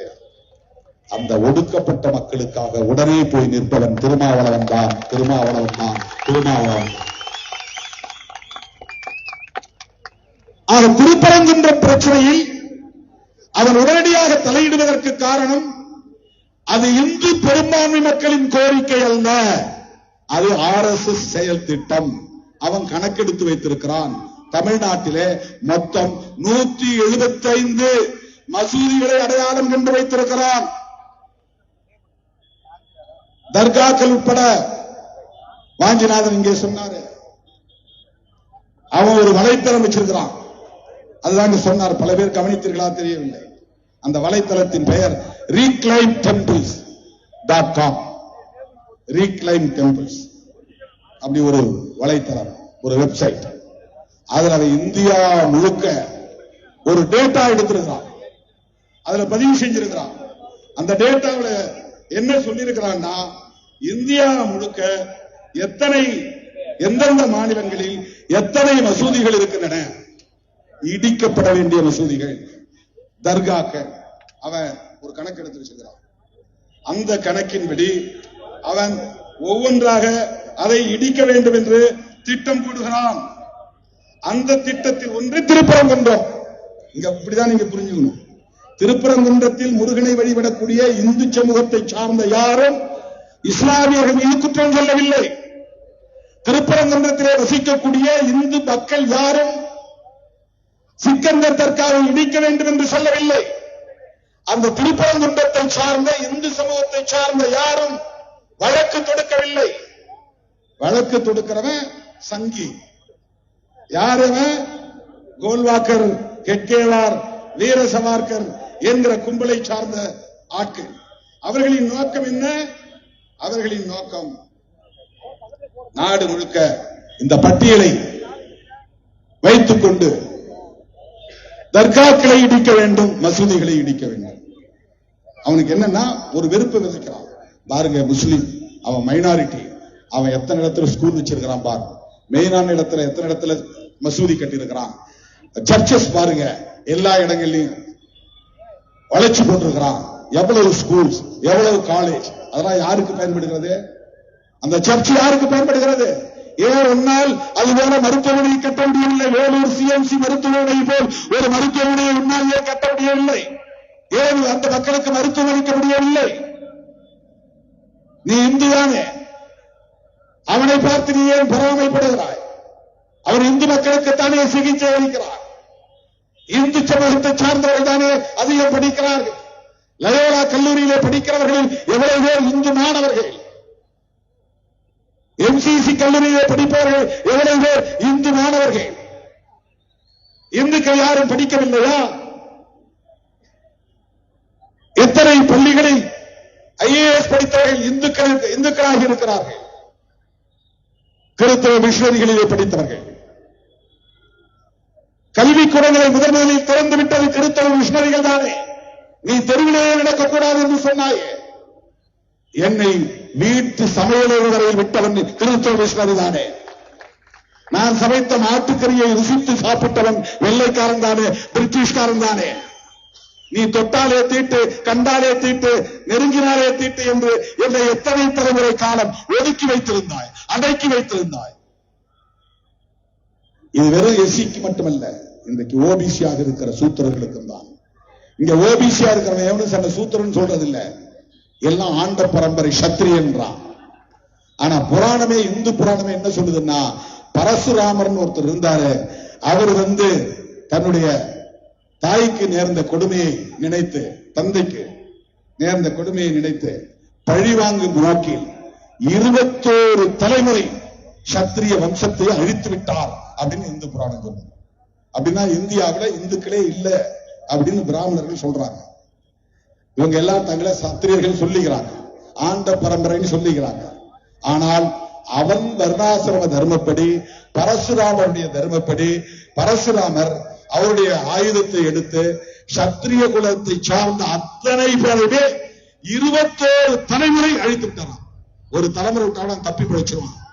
அந்த குலமே இருக்கக்கூடாது இந்த சமூகத்துல அப்படின்னு சத்திரிய குலத்தை அழிச்சுட்டான். ரெண்டு குலம் தான் அவனுடைய கணக்குல. நம்ம கணக்குல 4 குலம் சொல்றோம், 4 வர்ணம், பிராமணன், சத்திரியன், வைசியன், சூத்திரன். ஆனா பிராமணர்களை பொறுத்தவரையில இந்தியாவில இந்து சமூகத்துல 2 வர்ணம் தான், ஒன்று பிராமணன், மற்றவன் எல்லாம் சூத்திரன். வைசியங்கிறத விட இடையில இவனுலா சொல்லிக்கிட்டது. அப்படி ஒரு வர்ணம் அவன் ஏற்றுக்கொள்வதில்லை. சாதியால் வர்ணத்தால் உயர்ந்தவன் நான் மட்டும்தான், அத்தனை பேர் எனக்கு கீழானவன் தான். இது அண்ணாமலை காதல விழாது. எச்சி ராஜா உயர்ந்த சாதி, அண்ணாமலை கீழ் சாதி. அதுதான் வர்ணாசிரமம் சொல்லுது, அதுதான் பார்ப்பனிய தர்மம் சொல்லுகிறது. எச்சி ராஜா வசந்த சாதி, நயினார் நாகேந்திரன் கீழ் சாதி, அதெல்லாம் வர்ணாசிரமம் சொல்கிறது, பார்ப்பனியம் சொல்லுகிறது, ஆரியம் சொல்லுகிறது.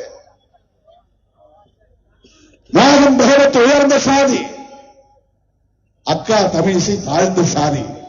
அதுதான் ஒரு சங்கராச்சாரி சொன்னார். ஒரு பாப்பாங்க இதை தொட்டு கொடுக்கிறார் துணிய, கவர்னரா இருக்கிற அக்கா தமிழிசைக்கு தூக்கி போடுறாரு துணிய. அப்பவே வெளியே வந்திருக்க வேண்டாம், உறவு வேண்டாம், நட்பு வேண்டாம், போங்கடா எங்க அப்பா வழியில நான் போறேன்னு வெளியே வந்திருக்கணும் அக்கா தமிழிசை. இந்த மானம் கேட்ட வாழ்க்கை எனக்கு வேண்டாம், என் கையில நீ தூக்கி போட்ட துணிய, இது எனக்கு அவமானம், நான் ஒரு ஆளுநர், நான் கவர்னர், என் கையில நீ தூக்கி போறிய துணிய, சீச்சி உங்களோட இனி இருக்க மாட்டேன் அப்படின்னு வெளியே வந்திருக்கணும். நான் திமுக கூட்டணியில இருந்து வெளியே வரலங்கிறது அவங்களுக்கு கவலை, எல்லாருக்கும் கவலை அதுதான். இவன் என்னையா ஒரே அடியா போய் நின்றுட்டான்.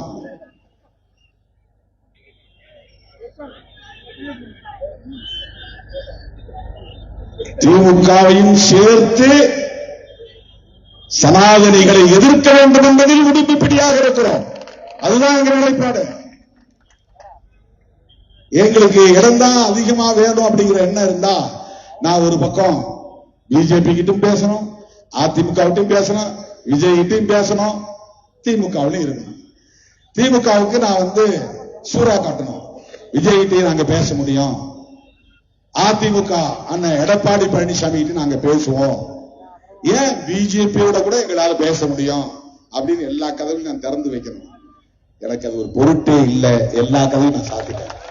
பிஜேபியா வேண்டாம், பாமகவா வேண்டாம், அதிமுகவா பிஜேபி இருக்கு வேண்டாம், விஜயா அவங்களால் உருவாக்கப்பட்டு களத்துக்கு வந்திருக்கிற தம்பி வேண்டாம், எல்லா கதையும் மூடிட்டு நான் இங்க நிக்கிறேன்னா நான் என்ன முட்டாளா, விவரம் தெரியாதா? நீங்க சொல்ற மாதிரி ஏன் 4 சீட்டுக்கு 6 சீட்டு நாங்க நிக்கிறோம்? ஏன் நிற்கணும் என்றால் நான் அம்பேத்கரின் மாணவன், பெரியாரின் பிள்ளை, சனாதனத்தை எதிர்க்க வேண்டும் என்பதற்காக நிற்கிறேன், சமூக நீதியை பாதுகாக்க வேண்டும் என்பதற்காக நிற்கிறேன். அரசியல்வாதிகள் யாரும் எல்லா கதவுகளையும் அடைத்துக் கொள்ள மாட்டார்கள். திருமாவளவன் அடைத்துவிட்டு அரசியல் செய்கிறான். பாமகவோடு உறவு இல்லை, அந்த முடிவில் உறுதியாக இருக்கிறோம். இது சில பேர் வேற கிளப்புறான், அது 2ஆ உடைஞ்சிருச்சு, அது உடைஞ்சத ஒண்ணு இங்க வந்தா நீங்க ஏத்துக்குவீங்களா? நோ, எங்களுக்கு அது தேவையில்லை, எங்களால் இருக்க முடியாது. இது வெளிப்படையா நான் பேசுறேன். சாதியவாத அமைப்புகளோடும் மதவாத அமைப்புகளோடும் சனாதன சக்திகளோடும் வெறும் தேர்தலுக்காக சில இடங்களுக்காக நாங்கள் சமரசம் செய்து கொள்ள மாட்டோம். இது வெளிப்படையான அறிவிப்பு.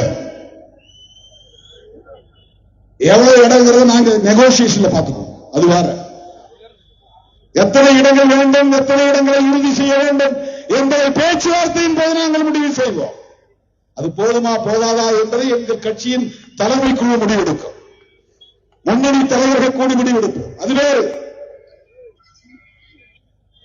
தேர்தல் வரும் போகும், இந்த மண்ணையும் மக்களையும் காப்பாற்ற வேண்டும். நான் பிஜேபி ஆதரித்தால் என்னால் சமூக நீதியை பேச முடியாது, பிஜேபி ஆதரித்தால் என்னால் மதச்சார்பின்மையை பேச முடியாது, நான் பிஜேபி ஆதரித்தால் நான் சமத்துவத்தை பேச முடியாது, நான் பிஜேபி ஆதரித்தால் சிறுபான்மை மக்களின் நலன்கள் குறித்து பேச முடியாது, நான் பிஜேபி ஆதரித்தால் கிறிஸ்தவர்களோடும் இஸ்லாமியர்களோடும் நல்லிணக்கமாக நான் கைகோர்க்க முடியாது, நான் பிஜேபி ஆதரித்தால் சில இடங்கள் கிடைக்கலாம், தனிப்பட்ட முறையில் எனக்கு பதவி கிடைக்கலாம், ராம்விலாஸ் பாஸ்வான் மாதிரியும் அண்ணன் ராம்தாஸ் அத்வாலே மாதிரியும் ஏன் நம்மவர் எல் முருகன் மாதிரியும் நான் தனிப்பட்ட முறையிலே பயன்பெற முடியும். ஆனால் என் சொந்த பந்தங்களோடு என்னால் உறவாட முடியாது, சிறுபான்மை மக்களோடு என்னால் அரசியல் செய்ய முடியாது, புரட்சியாளர் அம்பேத்கர் வகுத்தளித்த அரசியலை நான் உயர்த்தி பேச முடியாது. பதவி உண்டோ இல்லையோ என் இறுதி மூச்சு வரையில் புரட்சியாளர் அம்பேத்கரின் கொள்கைகளுக்காகவே வாழ்ந்து மடிந்தான் திருமாவளவன், பெரியாரின் பிள்ளையாக வாழ்ந்து மடிந்தான் திருமாவளவன் என்பதுதான் என் வாழ்க்கை செய்தியாக இருக்கும். அதிலே ஒருபோதும் தடம் மாற மாட்டான், வழுவ மாட்டான், நழுவ மாட்டான் திருமாவளவன். திருப்பரங்குன்றம் பிரச்சனையை அவர்கள் கையில் எடுத்திருப்பார். இருப்பதற்கு காரணம் திருப்பரங்குன்றத்திலே வாழக்கூடிய இந்துக்களின் கோரிக்கை அல்ல, அது RSS அஜெண்டா. இந்தியா முழுவதும் இருக்கிற தர்காக்களையும் மசூதிகளையும் அடையாளம் கண்டு பட்டியல் போட்டிருக்கிறார்கள். தேடி பார்த்தேன், கிடைக்கல. தமிழ்நாடு முழுக்க 175 இடங்களை அவர்கள் அடையாளம் கொண்டிருக்கிறார்கள். ஒவ்வொன்றாக இப்ப திருப்பரங்குன்றம், நாளைக்கு அவர்கள் எந்த ஊருக்கு போவார்கள் என்று தெரியாது. இப்போது திருப்பரங்குன்றம், நாளைக்கு அவர்கள் எந்த ஊர் தர்காவை குறிவைப்பார்கள் என்று தெரியாது. எந்த நேரத்திலும் அவர்கள் எதையும் செய்வார்கள். இதுதான் இங்கே இருக்கிற பிரச்சனை. தோழர்களே, ஆந்திராவில் 142 இடம், அசாமிலே 2 இடம், பீகாரிலே 77, டெல்லியிலே 72, டையூடாமனிலே 1, குஜராத்திலே 170, ஹரியானாவிலே 77, இமாச்சல் பிரதேசில் 1, கர்நாடகாவில் 192, காஷ்மீரில் 52, கேரளாவில் 2, லட்சதீபில் 2, மத்திய பிரதேசத்தில் 151, மகாராஷ்டிராவில் 143, ஒடிசாவில் 12, பஞ்சாபில் 14, ராஜஸ்தானில் 170, தமிழ்நாட்டில் 175 இடங்கள் மசூதிகளை அடையாளம் கண்டிருக்கிறாங்க. அதுல ஒண்ணுதான் திருப்பரங்குன்றம். இது முன்கூட்டியே முடிவு செய்யப்பட்ட ஒன்று, ப்ரீ பிளான்ட், ப்ரீ கன்சீவ்டு. ஏற்கனவே வேல்வாக்கர் காலத்திலேயே இது முடிவெடுக்கப்பட்டு விட்டது. எங்கெல்லாம் மசூதிகள் தர்காக்கள் இருக்கின்றனவோ அதெல்லாம் கணக்கெடு, எங்கெல்லாம் சர்ச்சஸ் இருக்கின்றனவோ அதெல்லாம் கணக்கெடு, அவர்கள் சொத்து எவ்வளவு கணக்கெடு, இதெல்லாம் இந்துக்கள்கிட்ட போய் சொல்லு, அவர்களுக்கு எதிரான வெறுப்பை பரப்பு. அப்பதான் இந்துக்களை ஒன்று சேர்க்க முடியும். சாதி பெருமையை பாராட்டி பேசு, நீ ஆண்ட சாதி என்று சொல். நீ பல்லடி பறையில் ஒன்று கிடையாது, நீ வேற அவன் வேற, ஒன்னா நிக்காத, ஒரே மேடையில் நிக்காத. நீ தேவேந்திர குலவேளாள, நீ வீர சாம்பவர், நீ சுடலைக்கு பிறந்தவன், சாம்ப சிவனுக்கு பிறந்தவன். சொல்லு, சிவபெருமான் சுடலையாண்டியான், அந்த சுடலையாண்டிக்கு பிறந்த ஆதி சிவனுக்கு பிறந்த சாம்ப சிவனின் பிள்ளைகளா, அதனால இவங்களுக்கு சாம்பவர்களா. ஆதி சிவனின் பிள்ளைகள் இப்படி சேரியில குடிசையில வாழ்றது சிவபெருமானுக்கு மனசாட்சி வேண்டாமா? அடே சிவபெருமானே, நீ ஊரெல்லாம் கோயில் கொண்டிருக்கிறாய், உன் வீட்டு பிள்ளைகள் ஊரெல்லாம் கோயில் இருக்கிறது, சிவபெருமானுக்கு கண்ணில்லையா? ஆதி சிவனுக்கு கண்ணில்லையா? ஆணவ கொலைகளால் பாதிக்கப்படுகிற இந்த சமூகத்தை பாதுகாக்க உனக்கு மனசாட்சி இல்லையா? 1000 ஆண்டுகளாக இந்த மக்கள் இப்படி அடிமை சகதியிலே உழலுகிறார்களே, சாவியின் போரால் கொடுமைக்குள்ளாகிறார்களே, நிலமற்று திரிகிறார்களே, அதிகாரம் இல்லாமல் திரிகிறார்களே, கல்வி இல்லாமல் திரிகிறார்களே, பிச்சைக்கார வாழ்க்கையை இந்தியா முழுவதும் வாழ்ந்து கொண்டிருக்கிறார்களே. சிவனே, சிவபெருமானே, உனக்கு கண் இல்லையா? இவர்கள் மீது இரக்கம் காட்ட மாட்டாயா? யாரும் கேட்கலையே. இவன் சிவனின் பிள்ளையா, அப்படி பேச வைக்கிறான். நீ பறையன்னுதான் இழிவான் நினைக்காத, நீ பரமசிவன் பிள்ளை. அந்த பரமன் அப்படிங்கிற சொல்லிலிருந்து அந்த பறையும் வந்தது. அவன் சுடலையாண்டி சாம்ப சிவன், அதிலிருந்துதான் இந்த சொல் வந்தது. இப்படி சாதி பெருமையை தூண்டான். உனக்கும் பறையனுக்கு சம்பந்தம் கிடையாது, அவன் வேற சாதி, நீ வேற சாதி, 2 பேரும் ஒன்னா நிக்காதீங்க. 2000 2010 வரல எல்லாம் ஒன்னா நின்னோம். அண்ணன் கிருஷ்ணசாமி, திருமாவளவன், இன்னும் பல தோழர்கள் ஒரே மேடையில கைகோர்த்து நின்னோம். உடைச்சிட்டாங்க, நிரந்தரமா உடைச்சிட்டாங்க. மேடையிலே ஏற முடியாது. யார் செய்த சதி இது? சாதி பெருமையூட்டி ஒடுக்கப்பட்ட மக்களின் ஒற்றுமையை சிதைத்து விட்டார்கள். நாடு முழுவதும் சிதைத்து விட்டார்கள், சிதறடிக்க விட்டு விட்டார்கள். குஜராத் போன நாளா கிடக்கிறான், அகமதாபாத் பீகார் போன நாளா உடஞ்சு கிடக்கிறான், உத்தரப்பிரதேசம் போன நாளா உடஞ்சு கிடக்கிறான், ஆந்திர பிரதேசம் போன நாளா உடஞ்சு கிடக்கிறான். ஏ கேட்டகரி, பி கேட்டகரி, உனக்கு தனியா இடஒதுக்கீடு, நீ பட்டியலிருந்து வெளியே வா. இதெல்லாம் யார் கொடுத்த அஜெண்டா? இந்தியா முழுவதும் ஒரே சமூகமாக புரட்சியாளர் அம்பேத்கர் பெயரை சொல்லி மகிழ்ந்திருந்த இனத்தை சாதியின் பெயரால் கூறு போட்டு உடைத்து சிதறடித்து, இப்ப யாரும் தலித்துன்னு சொல்லக்கூடாது, எசின்னு சொல்லக்கூடாது. நான் இங்க உள்ளூருக்குள்ளே குப்பை கொட்டிக்கிறேன், போதும். இந்தியா முழுவதும் ஒரே இனமாக வெகுண்டிருந்த காலம் மாறி போய்விட்டது. இது யாருடைய சதியால் நிகழ்ந்தது? RSS சதியால் நிகழ்ந்தது. சிதறடிக்கப்பட்டு விட்டார்கள். ஓபிசி ஒற்றுமை சிதறடிக்கப்பட்டு விட்டது. எல்லா ஆண்ட பெருமை பேசணும். எல்லாரும் சத்திரியர். யாதவர்கள் பல குழுக்களாக சிதறி போனார்கள். இந்தியா முழுவதும் ஓபிசி சமூகம் ஒற்றுமையாக இல்லை, உடைத்தறியப்பட்டு விட்டது. இதுதான் பார்ப்பனிய சூழ்ச்சி, இதுதான் சனாதன சூழ்ச்சி. சாதி பெருமையை ஊட்டி இந்து பெரும்பான்மை உணர்வை வளர்த்து இந்து பெரும்பான்மைவாதத்தை நிலைநாட்டி இந்துக்களின் ஆட்சியை தக்கவைத்து காங்கிரஸ் இல்லாத பாரதம், கம்யூனிஸ்டுகள் இல்லாத பாரதம், திராவிட இயக்கங்கள் இல்லாத பாரதம், அம்பேத்கர் இயக்கங்கள் இல்லாத பாரதம், மொழிவழி தேசியம் இல்லாத பாரதம். நீ தமிழ் தேசியம் பேசிக்கிட்டே இரு, அப்புறமா பாரதியார் வழியா உள்ள வந்துரு. பிராமண கடப்பாறை உங்க கையில கொடுக்கிறோம், தமிழ் தேசியம் இல்லாம போயிடும். தமிழ் தேசியத்தை அழிப்பதற்கு இன்றைக்கு அவர்கள் கையிலே பிராமண கடப்பாறையை கொடுத்திருக்கிறார்.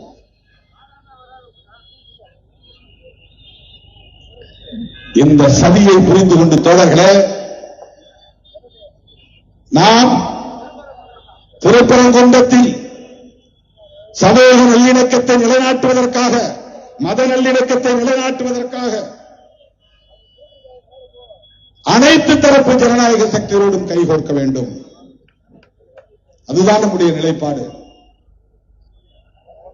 நீதிபதிகளை தேர்ந்தெடுக்கக்கூடிய முறை உண்டு. அதுக்கு பேர் கொலீஜியம் வச்சிருக்காங்க. இது ஒரு ஆங்கில வார்த்தை. கொலீஜியம் தான். இப்ப ஐஏஎஸ்க்கு ஐஏஎஸ் யூபிஎஸ்சி எக்ஸாம் படிக்கணும், கலெக்டரா வரணும்னா. ஐபிஎஸ்க்கு யூபிஎஸ்சி எக்ஸாம் எழுதணும், பிரிலிமினரி எழுதணும், அப்புறம் மெயின் எழுதணும், அப்புறம் இன்டர்வியூல பாஸ் பண்ணணும். பிரிலிமினரி பாஸ் பண்ண பிறகு மெயின் எக்ஸாம்ல பாஸ் பண்ணணும். மெயின் எக்ஸாம் பாஸ் பண்ண பிறகு இன்டர்வியூ வைப்பான். இன்டர்வியூல வடிகட்டி அதுல தேர்ச்சி பெறணும். அதுக்கு பிறகுதான் ஒருத்தர் ஐஏஎஸ் ஐபிஎஸ் ரேங்க் வைஸ் எடுப்பான். அப்புறம் ட்ரைனிங் கொடுப்பான். அதுக்கு பிறகு எங்கேயாவது ஒரு ஊர்ல கலெக்டரா போடுவான். கலெக்டரா போட்டு கொஞ்ச நாள் வேலை செஞ்ச பிறகுதான் அவனுக்கு ப்ரமோஷன், செக்ரட்டரியா மாற முடியும். கத்துக்குட்டிகளா இருக்கிறவங்களுக்கு முதல்ல கலெக்டர் போஸ்ட். ஐஏஎஸ் பாஸ் பண்ண உடனே செக்ரட்டரி ஆக முடியாது. இதற்கு ஒரு முறை இருக்கிறது, ஒரு ப்ரொசீஜர் இருக்கு. ஆனால் நீதிபதியை தேர்ந்தெடுப்பதற்கு எக்ஸாமினேஷன், உயர்நீதிமன்ற நீதிபதியா வரணும்னா, உச்ச நீதிமன்ற நீதிபதியா வரணும்னா இதுக்கு என்ன முறை வச்சிருக்கிறான்னா கொலீஜிய முறைன்னு ஒரு முறை வச்சிருக்கிறாங்க. இந்த கொலீஜிய முறைன்னா 3 பேர் கொண்ட பேனல், அதுல 3 பேரை நியமிப்பாங்க. உச்ச நீதிமன்றத்தை சார்ந்தவர் நியமிப்பாங்க. உச்ச நீதிமன்றத்தில் ஒரு கொலீஜியம் இருக்கு, அதுக்கு ஒரு சட்டமே இருக்கு. அந்த சட்டத்தில் இதுவரையிலும் 3 பேர் கொண்டதுல ஒரு இந்திய தலைமை நீதிபதி இருப்பார். அப்போசிஷன் எதிர்கட்சி தலைவர் அதுல இருப்பார். பிரதமர் இருப்பார். 3 பேர் பிரதமர். ஆனா இவன் சட்டத்தை கொண்டு வந்து சிஜிஐ இருக்க மாட்டாங்க, தூக்கி போட்டான். ஏன்னா யார் வேணாலும் கேஜி பாலகிருஷ்ண மாதிரி ஒரு அம்பேத்கர் ரைட் வந்துட்டா இவங்க பேச்சை கேட்க மாட்டாங்க. 2 பேர் ஒன்னா சேர்ந்துருவாங்க. ஆப்போசிஷன் பார்ட்டினா யாரு? எதிர்கட்சி. எதிர்கட்சியை சார்ந்தவங்க தலைமை நீதிபதி ஒன்னா சேர்ந்துட்டா பிரதமரா இருக்கிறவங்க எடுக்கிற முடிவு செல்லாது. 3 பேர் கொண்ட கொலீஜியம். அதனால அவங்க விரும்புற ஒரு அமைச்சர் போடலாம். பிரதமர் தானே கொலீஜியம். உச்ச நீதிமன்றத்துக்கு தேர்தல் ஆணையத்திற்கான அது தேர்தல் ஆணையரை நியமிப்பதற்கான அமைப்பு முறை. இந்த கொலீஜியம் வந்து உச்ச நீதிமன்றத்திலேயே நீதிபதிகள் கொண்ட ஒரு குழுவை நியமிக்கிறார்கள். அந்த கொலீஜியத்தில் இருக்கிற பேனல் இருக்கிற நீதிபதிகள் இங்க உயர் நீதிமன்ற நீதிபதிகளை தேர்வு செய்யறாங்க. அதுல 3 பேர் கொண்டவர் இருப்பாங்க. அந்த 3 பேர் கொண்டவங்க சில நீதிபதிகளை பரிந்துரைப்பாங்க. அந்த பரிந்துரைக்கிற நீதிபதிகள் அவங்களுக்கு வேண்டிய ஆட்களா இருப்பாங்க. RSS அப்படி வந்தவர் தான் சுவாமிநாதன். அவர் எக்ஸாம் எழுதினா பாஸ் பண்ணி வந்தவர் கிடையாது. ஐஏஎஸ் மாதிரி ஐபிஎஸ் மாதிரி அப்படி வந்த பல பேர் உயர் நீதிமன்ற நீதிபதியா இருக்கிறாங்க. அப்படி வந்தவர்கள் உயர் நீதிமன்ற நீதிபதியாக பல பேர் இருக்கிறாங்க. அவங்க எல்லாம் சங்கிகளாக இருக்கிறார்கள். உயர் நீதிமன்றத்திலும் உச்ச நீதிமன்றத்திலும் பெரும்பான்மையாக இருப்பவர்கள் RSS ஆதரவாளர்களாக இருக்கிறார்கள் அல்லது RSS பயிற்சி பெற்றவர்களாக இருக்கிறார்கள் RSS கொள்கையை கொண்டவர்களாக இருக்கிறார்கள்.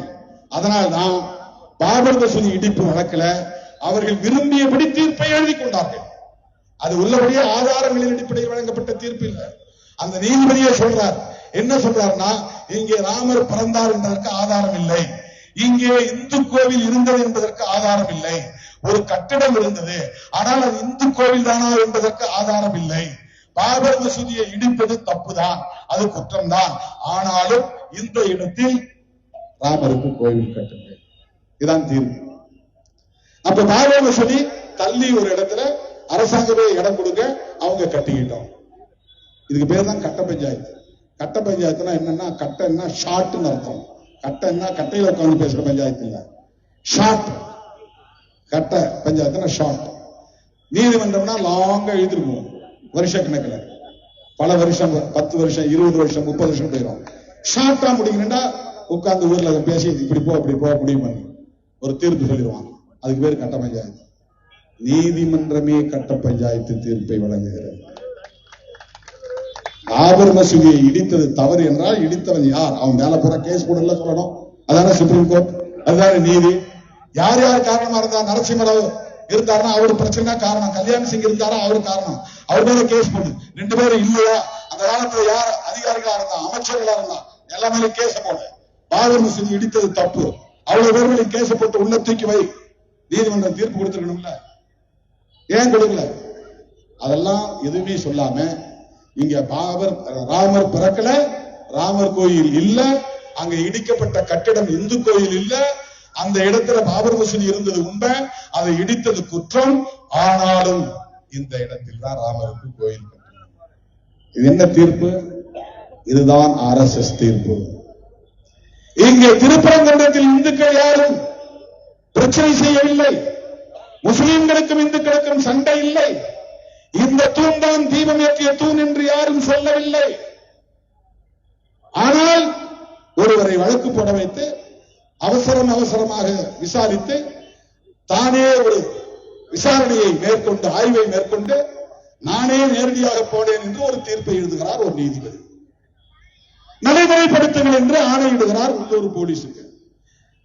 CISF நீதிமன்றத்தில் காவலுக்கு வந்தவர்களை அங்கே அனுப்பி வைக்கலாம். இதெல்லாம் எவ்வளவு பெரிய அத்துமீறல் இது, எவ்வளவு பெரிய அத்துமீறல் இது, சட்ட மீறல் இது, மரபு மீறல் இது, அநீதி இது. எப்படி இதெல்லாம் பொறுத்துக் கொள்ள முடியும்? உடனே கண்டெம்ட் ஆஃப் கோர்ட். நீ எல்லாத்தையும் மீறி அடாரடித்தனமாக ஒரு தீர்ப்பை தருகிற போது அந்த தீர்ப்பை நடைமுறைப்படுத்தியே தீர வேண்டும் என்று எப்படி கட்டாயமாக இருக்க முடியும்? இந்த இடத்தில் திமுக அரசை நாங்கள் பாராட்டுகிறோம், காவல்துறையை பாராட்டுகிறோம். வாஞ்சிநாதன் அங்கு சொல்லும்போது இந்த பிரச்சனை உருவானதுல காவல்துறையும் அறநிலையத்துறையும் திமுக அரசாங்கமும் பிழை செய்துவிட்டது என்று சொன்னார். அந்த நடைமுறையிலே அவர் தொடர்ந்து பயணித்ததன் அடிப்படையில் அந்த கருத்தை சொன்னார். அதை நாங்கள் மறுதலிக்கவில்லை.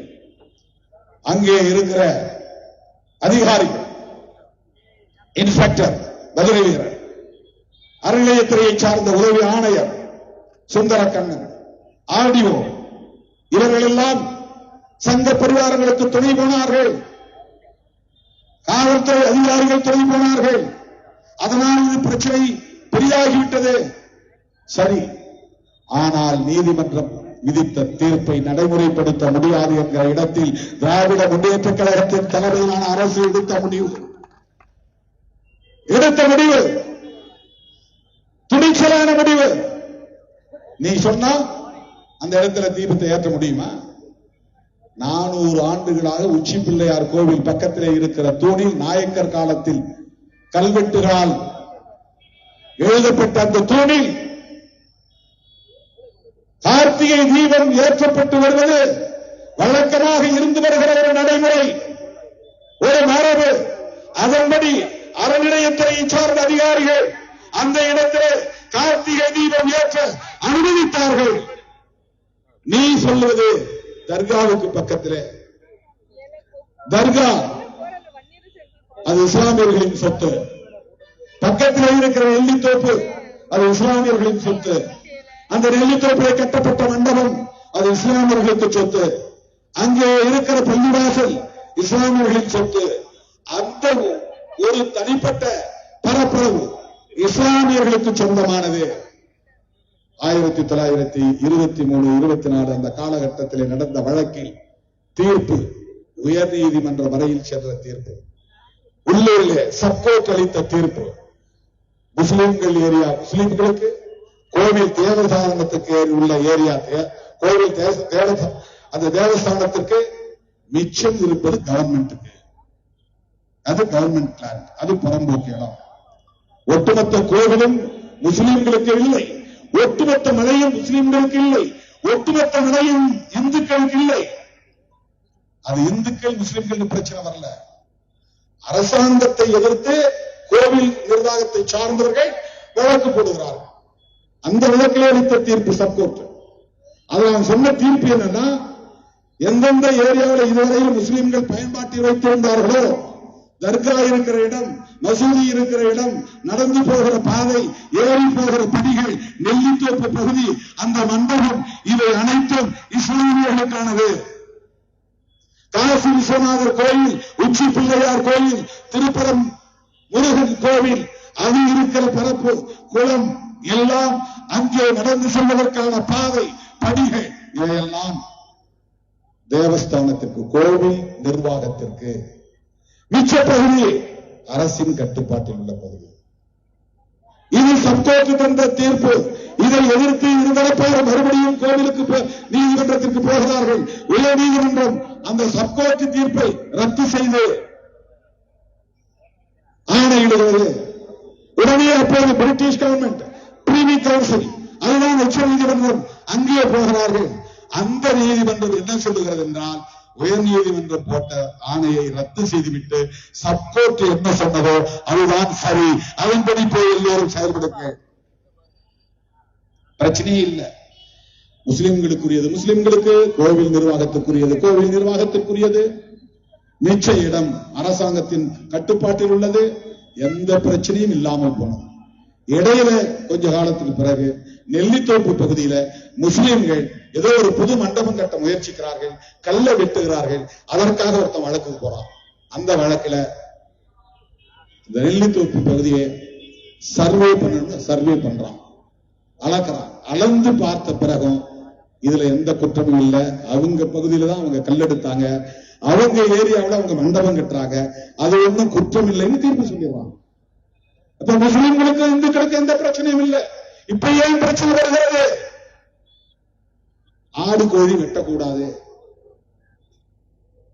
ஜெயலலிதா அம்மா இப்படி ஒரு சட்டம் கொண்டு வந்தப்ப முதல்ல எதிர்த்த இயக்கம் விடுதலை சிறுத்தைகள் கட்சி. நான் ஆடு கோழி திங்கிறவன் இல்லை, ஆனா வெட்டக்கூடாது சட்டம் வந்தப்ப எதிர்ப்பு தெரிவித்தவன், முதல் குரல் கொடுத்தவன் திருமாவளவன். ஆடு கோழி பலியிட தடை சட்டம் கொண்டு வந்த போது, மதமாற்ற தடை சட்டம் கொண்டு வந்த போது அதை எதிர்த்து சேலத்திலே மாநாடு நடத்துறோம். ஜார்ஜ் பெர்னாண்டஸ் வந்து அதை கலந்துகிட்டார். இப்ப ஆடு கோழியை வெட்டக்கூடாது. அங்க முஸ்லீம்கள் மட்டும்தான் வெட்டுகிறார்களா என்றால் இல்லை, இந்துக்களும் வெட்டுகிறார்கள். ஆடு கோழியை பலியிட இந்துக்களுக்கும் இங்கே சுதந்திரம் இருந்தது. அதை யாராவது மறுப்பார்களா? நடந்தது. அதுக்கு நீதிமன்றத்துக்கு போய் ஒருத்தன் ஃபேவரா ஆர்டர் வாங்குறான். அந்த ஆர்டரை நடைமுறைப்படுத்த சொல்லி போலீஸ் சொல்றாங்க. இங்க இருந்தா பிரச்சனை ஸ்டார்ட் ஆகும். ஆனால் இது மட்டுமே காரணம் இல்லை. ஆடு கோழி பலியிட தடை இல்லாவிட்டாலும் கூட, போலீஸ் அதிலே தலையிடாவிட்டாலும் கூட, இதை பிரச்சனையாக்குவதுதான் RSS உடைய திட்டம். அதான் நீங்க புரிஞ்சுக்கணும். Thiruparankundram targeted place. தர்கா இடிக்கப்பட வேண்டும். இதை விடவே மாட்டார்கள். அவர்கள் பிரச்சனை செய்து கொண்டே இருப்பார்கள். தேர்தல் மட்டுமல்ல, பிறகும் தொடர்வார்கள். நாம் விழிப்பாக இருக்க வேண்டும். மதுரை மக்களுக்கு நாம் விடுக்கிற வேண்டும். மதுரை முன் அமைதியாக இருக்கிறது. மத நல்லிணக்கத்தோடு இருக்கிறது. முஸ்லிம்களுக்கும் கிறிஸ்தவர்களுக்கும் இந்துக்களுக்கும் இடையில் எந்த பிரச்சனையும் இல்லை. எல்லோரும் ஒற்றுமையாக மத நல்லிணக்கத்தோடு வாழ்ந்து கொண்டிருக்கிறோம். இதை வன்முறை காடாக்குவதற்கு முயற்சிக்கிறார்கள். அதற்கு இடம் கொடுக்க கூடாது. இது பொதுமக்களுக்கு நான் விடுக்கிற வேண்டுகோள். இந்திய அரசுக்கும் ஜனநாயக சக்திகளுக்கு நான் விடுக்கிற வேண்டுகோள். நீதிபதி நீதிபதியை தேர்ந்தெடுக்கும் முறையிலே கொலீஜியம் என்கிற முறை கூடாது. ஜனநாயக முறைப்படி நீதிபதிகளை தேர்ந்தெடுக்க நீதிபதிகளை இடஒதுக்கீட்டு முறையை கொண்டு வர வேண்டும். உச்ச நீதிமன்ற நீதிபதிகள் எத்தனை பேர் இருக்கிறார்களோ அது எஸ்சி எஸ்டி ஓபிசி இடஒதுக்கீட்டு முறையை கட்டாயப்படுத்த வேண்டும். உச்ச நீதிமன்ற நீதிபதிகள் இன்றைக்கு இருக்கிற எண்ணிக்கையிலே எத்தனை பேர் ஓபிசி தலைவர்களை பார்த்து நான் கேட்கிறேன். பிற்படுத்தப்பட்ட இந்துக்களுக்காக போராடக்கூடியவர்களை பார்த்து கேட்கிறேன். எஸ்சி எஸ்டி மக்களை எதிரிகளாக பார்க்கிறவர்களை பார்த்து நான் கேட்கிறேன். நீங்கள் எஸ்சி எஸ்டி நீதிபதிகள் எத்தனை பேர் இருக்கிறார்கள் என்று கேள்வி எழுப்ப வேண்டாம். உச்ச நீதிமன்ற நீதிபதிகளில் எத்தனை பேர் ஓபிசி என்று கணக்கெடுங்கள். ஏன் இதை கேட்க மறுக்கிறீர்கள்? திருமாவளவன் இங்கே கொடியேற்றக்கூடாது என்று எல்லா சாதியும் ஒன்று சேர்கிறீர்களே. இதே புதுவூரிலே கொடியேற்றிய போது எத்தனை எதிர்ப்பு, எத்தனை இடங்களில் எங்கள் கட்சி கொடிகளெல்லாம் நாங்கள் பிடுங்கிக் கொள்கிறோம், ஆனால் விடுதலை சிறுத்தை கொடி பறக்கக்கூடாது, அதற்கு ஒன்று சேருகிறீர்களே. இன்றைக்காவது உச்ச நீதிமன்றத்தில் எங்கள் சமூகத்திற்கும் பிரதிநிதித்துவம் வேண்டும் என்று சொல்லி இருக்கிறீர்களா? போராடி இருக்கிறீர்களா? ஒன்று சேர்ந்திருக்கிறீர்களா? அனைத்து சமுதாய பேரியக்கம் கண்ட ராமதாஸ் அவர்களே, அனைத்து சமுதாயங்களை ஒருங்கிணைத்து உச்ச நீதிமன்றத்தில் நீதிபதிகள் நியமனத்தில் இடஒதுக்கீடு வேண்டும் என்று ஒன்றைக்காக நீங்கள் போராடி இருக்கிறீர்களா? ஏன் கேட்கவில்லை? சங்கிகளை உங்களால் எதிர்க்க முடியவில்லை. அங்கே இன்றைக்கு இருக்கிற நீதிபதிகளில் 90 விழுக்காட்டுக்கு மேல் உயர் சாதி பார்ப்பனர்கள் உள்ளிட்ட உயர் சாதி நீதிபதிகள் தான். எப்படி அவர்களால் உங்களுக்கு தீர்ப்பு வழங்க முடியும்? நல்ல தீர்ப்பு வழங்க முடியும்? இதுதான் பிரச்சனை. ஆகவே கொலீஜியம் முறை கூடாது. இது என்னுடைய வேண்டுகோள். திருப்பரங்குன்றத்தை அயோத்தியாக மாற்றுவோம் என்று சொல்லுகிற ராஜாவை ஏன் இன்னும் தமிழக அரசு வழக்கு பதிவு செய்து கைது செய்யவில்லை என்கிற கேள்வியை நாங்கள் எழுப்புகிறோம். திருமாவளவன் பேசினால் சுண்டா இருப்பீர்களா? மேல இருந்து முதலமைச்சர் ஆணையிடுகிறாரோ இல்லையோ, உளவுத்துறை அதிகாரிகள் ஆணையிடுகிறார்களோ இல்லையோ, உள்ளூர் போலீஸ் மேல உடனே போய் கேஸ் போடும். திருமாவளவன் இப்படி பேசினார், 2 சமூகத்துக்கு இடையில பிரிவினையை உண்டு பண்ணும் வகையில் பேசினார், கேஸ் போடும்.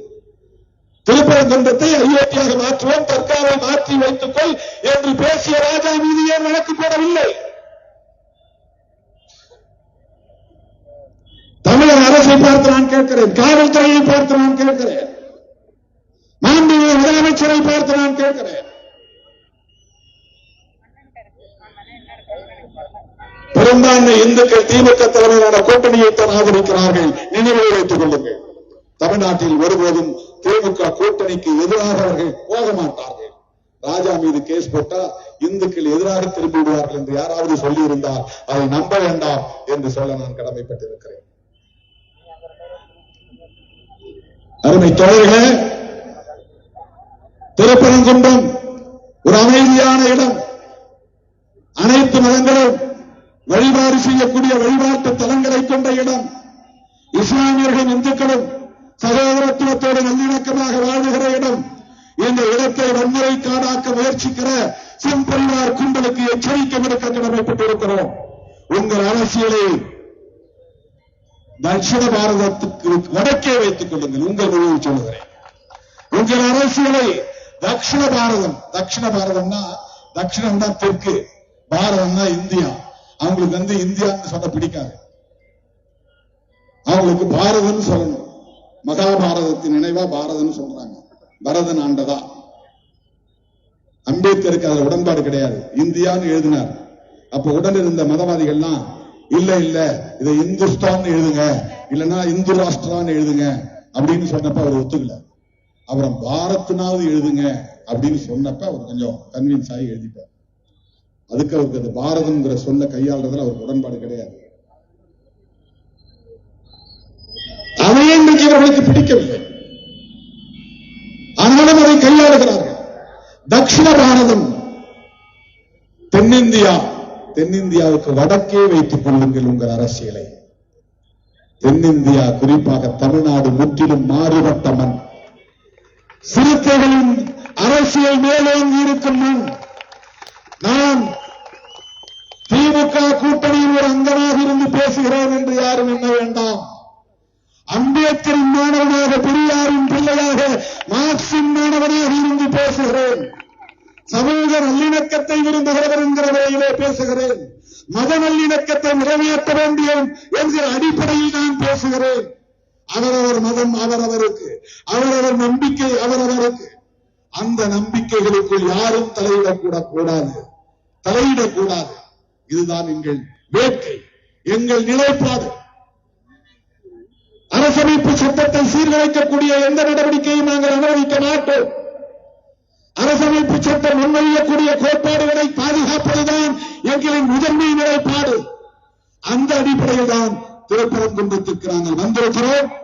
சிறுத்தைகள் வந்திருக்கிறோம், போராளிகள் வந்திருக்கிறோம், மண்ணின் மைந்தர்கள் வந்திருக்கிறோம், சமூக நீதி போராளிகள் வந்திருக்கிறோம்.